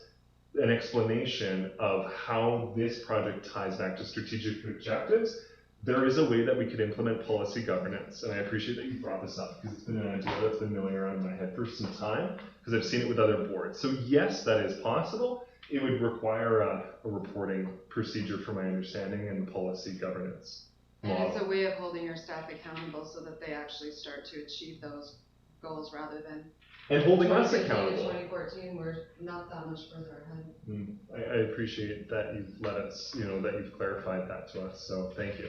Thank you everyone for letting us know. I've written it down on the top of my 2 months, the next 2 months. I'm gonna keep that in mind every time I come to you. Is there any other questions? I kind of just butted in and started jabbering on about the fire truck. The one thing that I would mention, if the carcinogens are such a concern, we probably shouldn't be having children go in the fire hall at Halloween. Is that real of a concern? As far as water for oil and gas, they probably want to manage it themselves and treat it themselves as a chemical provider. That's usually what they do whenever they do take dishwater, because you wind up with a $10 million facility that can't keep up with the demand if you let a government take care of it. Another comment I had was the pipe install on probably turned from about a $25,000, and I bet you guys are all of $250, $275 so far based on what I've seen. I also noticed that an improper material was installed. They installed a metal pipe, which will fall apart within 5 to 10 years. I confirmed that with an engineering firm. They verified that and said no one uses metal for civil infrastructure. We use plastic or poly pipe. That was a last minute decision because I watched them run into the problem. The next day they had 160 feet of 16-inch pipe installed. I was under the impression that any new culverts had to be 24 inches. As part of our stormwater plan, yes. I don't know if it's 24 or 18. 24 is the standard for this. Anyway, so you probably all know what happens if you put a bunch of 24s into a 16 because that's the evacuation line. It'll just back up and you'll have floating. So this is something I brought up to the Public Works, whatever he's called, foreman. I never received a phone call back and I still haven't. It's been 6 days. Thank you. You did bring forward some of those questions that you had sent to me as well. Okay, the other thing, just a couple of quick comments. If insurance doesn't work for the ball dugouts, why don't we contact some of the big construction companies that have been nailing houses up around here for years and making money? Maybe you could they could each take one on, make it a challenge, make one better than the next, maybe not, maybe they just make it as it is, but just an idea. Advertising too on each. Absolutely. Absolutely, yeah. Hey, good idea. A couple other ideas, some volunteer committees, Canada Day Volunteer Committee and the Park Committee. I think if you got some level-headed people and gave them $300,000, they could do something pretty impressive with what's there. Depending on what has to happen, right? I don't know all the details of why it costs $1 million, but I know a lot of it is playground equipment. My kid plays there every day. He loves the gym, he loves the playground. What we hate is the cat litter that comes home and goes all throughout our house, in his boots and everything else. That's the worst part about it. Are you talking like rubber mats? Yeah, Rubber like mats that heat gravel? the liquid rubber they pour, it's all chewed up tires and it's one solid piece and it has some give so kids don't get hurt. And then like maybe a walking trail around and something for community involvement, like I wanna say a chalet, but some kind of covered thing where you could have a movie night or a band in there. Like it doesn't have to be we don't need $1 million water park. There's enough of those around. Would it be nice? Yeah, but we're poor. So let's have a budget and do the most we can with that budget, because a few $100,000, companies donating time and materials to do it, put their name on it. Look at what happened at Devereaux School. Go out to that. That is the best playground around. And it has, I don't know who paid for it, but all I see is oil companies and local contractors. One other thing is surveys. I would want to be very careful who we ask opinion on what we should do. Because if they're not paying for it, in my opinion, they shouldn't have a say. I don't want somebody in Tom's Lake spending my money. So that's all I have to say. Okay, thank you. Any other questions or comments? Well, thank you all so much for coming and staying out this late. I know it's a very late evening, but I appreciate you all being here and your comments and concerns, and hope you all have a wonderful evening. I make a motion for 5-minute recess. Yes, we're gonna recess before the close. Ms. Stokes, do you need, we'll hang on just a second. Do you want us to read the closed and then recess? That's what I'm just wondering. So why don't we just read the close and then we'll do a 10-minute recess before the close. That's why I was asking you to hang on. Okay, so, 12. In camera, as per section 91C of the community charter. 12.1 recommendation that council moves to in camera as per section 91C, see labor relations or other employee relations. Can I get a seconder? Thank you. All those in favor? It was seconded by Johnston. We're gonna take a 10-minute recess. Marcel. Marcel, are you in? I don't even know if you're there. You're probably sleeping. You gotta stop the recording, everybody. I know, look, we're already up.